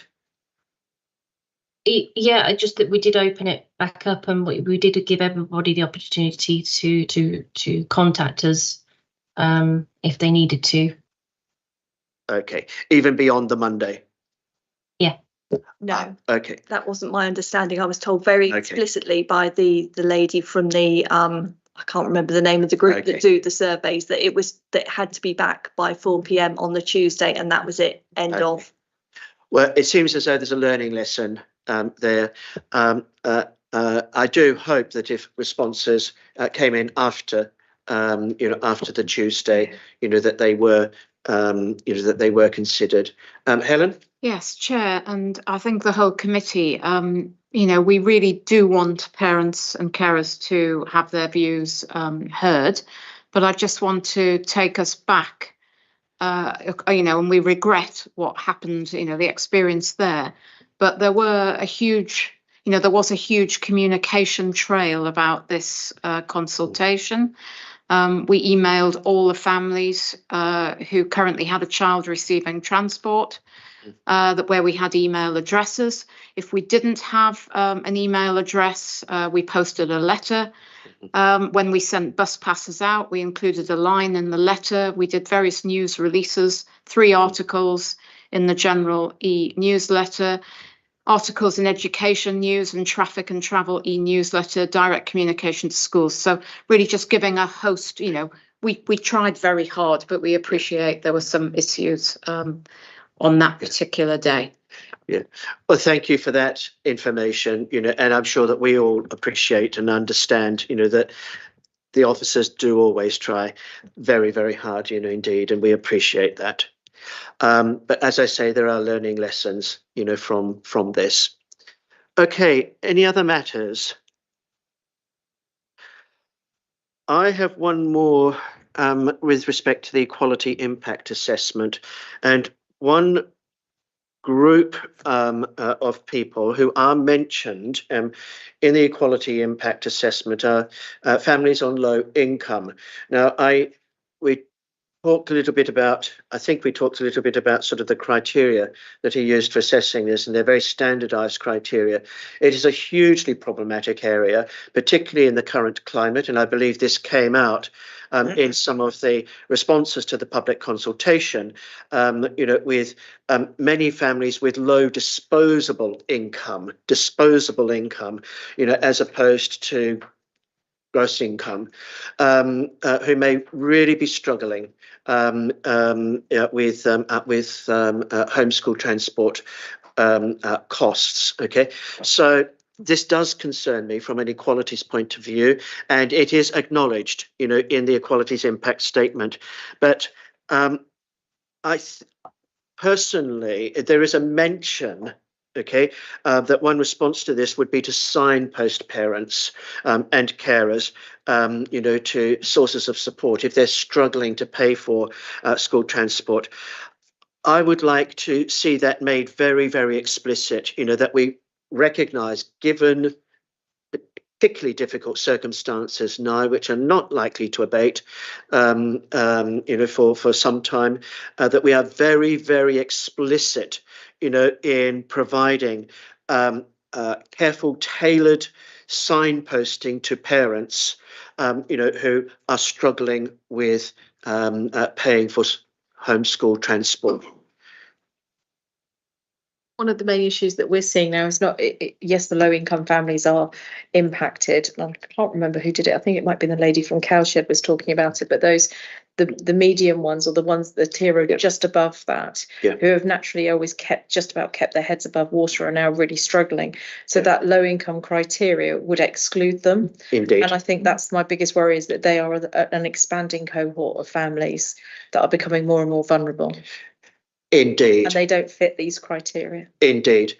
But I think the recommendation here, is, to endorse the need for, very, very clear signposting to any parent or carer, who is struggling financially. Do we need a specific recommendation on that or not? Or we just note it? Okay. And I've got one final point, and it arose right at the beginning, from discussion right at the beginning of the evening, where someone mentioned that they felt that there wasn't a young person's voice, or young people's voices, being represented in the consultation and in the development, of these policy documents, I think this is really, really important more widely, because we know that there are hard to reach groups, including the young people, but people with lots and lots of different qualities, and so I think it's really, really important that the comms program, which is going to be so important, we've talked a lot about tonight, so important to communicate these policies and the policy changes, includes some sort of mechanism to include feedback on the reach of the communications programme. Who is it actually reaching? Who still seems to be falling through the net, as it were? And I'm talking specifically, about the challenges of accessing sometimes very hard to reach groups, and specific strategies in that comms program to try to ensure engagement with them. Now, we know, we've heard just 5 or 10 minutes ago about some of the strategies that were employed in the initial consultation, to use a variety of different methods to contact people, including those who didn't have email addresses, for instance. That's the sort of thing that, that I'm talking about here, to ensure, that we do as much as possible, to hear all the voices, and to try to contact and engage, with those hard to reach groups. Sarah? On that, I would have said the consultation generally itself was actually very clumsy. It was very long, and it was quite difficult to actually fill the information in, particularly as a lot of people will work from their phones rather than desktops or whatever. And I think maybe that's something moving forward that might be worth the accessibility of consultations generally. Yeah. Yeah. I can certainly recognise what you've just said, and not only, of course, with this consultation. I think that as a borough, we need to constantly review, the whole consultation process. So and maybe this is something that could come up at possibly overview and scrutiny management. Andrew, yep. Yeah, it's just a very minor point, I think, in relation to the hard to reach groups, and you mentioned sort of getting young people involved. I think from what you said of the consultation, I mean, reading that, I think that would just be incredibly dense and not that easy for lots of young people to understand. I think probably lots of parents as well probably would have found it hard to grapple with. So I think there's no answer. It's what sort of consultation would be useful for the children with something like this, because although it obviously does affect them, actually a lot of it is affecting parents as well and things like that. But if we did want to consult with children, I think it would have to be a very, very different type of consultation, I would imagine. But that's, yeah.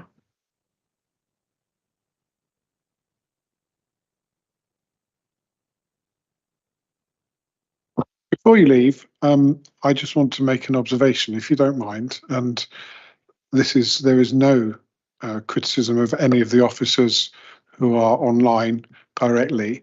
But can I just say what a difference it made when Ming used his headset for us to be able to hear what he was saying, and perhaps that's something that we ought to think about generally when officers and others are taking part in a meeting like this. Because if that volume is at maximum on the speakers here, then we really need to capture the voice. And so thank you, Ming. No criticism, Zoe or Rebecca, about that, obviously, but it was worth noting that it made a difference. That's a really useful observation. Thanks, Phil. Is that something which Democratic Services could sort of feed back to all people involved online, in venues like this and in the council chambers? Because it certainly did make a difference, and thank you. Okay, well, I think I hope that everybody feels that we've given these matters a full airing. I'd like to thank everybody for your participation. I'd also like it to be noted in the minutes, if we may, that I think as a committee we should thank all those who took part in the public consultation. I'd also like it minuted that we appreciate the many contributions from Send Voices, not only here tonight but also in their written presentation, their written report as well. And I would also really like to have recorded our thanks for all the officers, who have been involved in this policy review. It's really important, complex policy review, and for the openness that you've shown tonight, and the willingness to continue with the development of these final iterations of the current policy. And that's sincere thanks to all of the officers,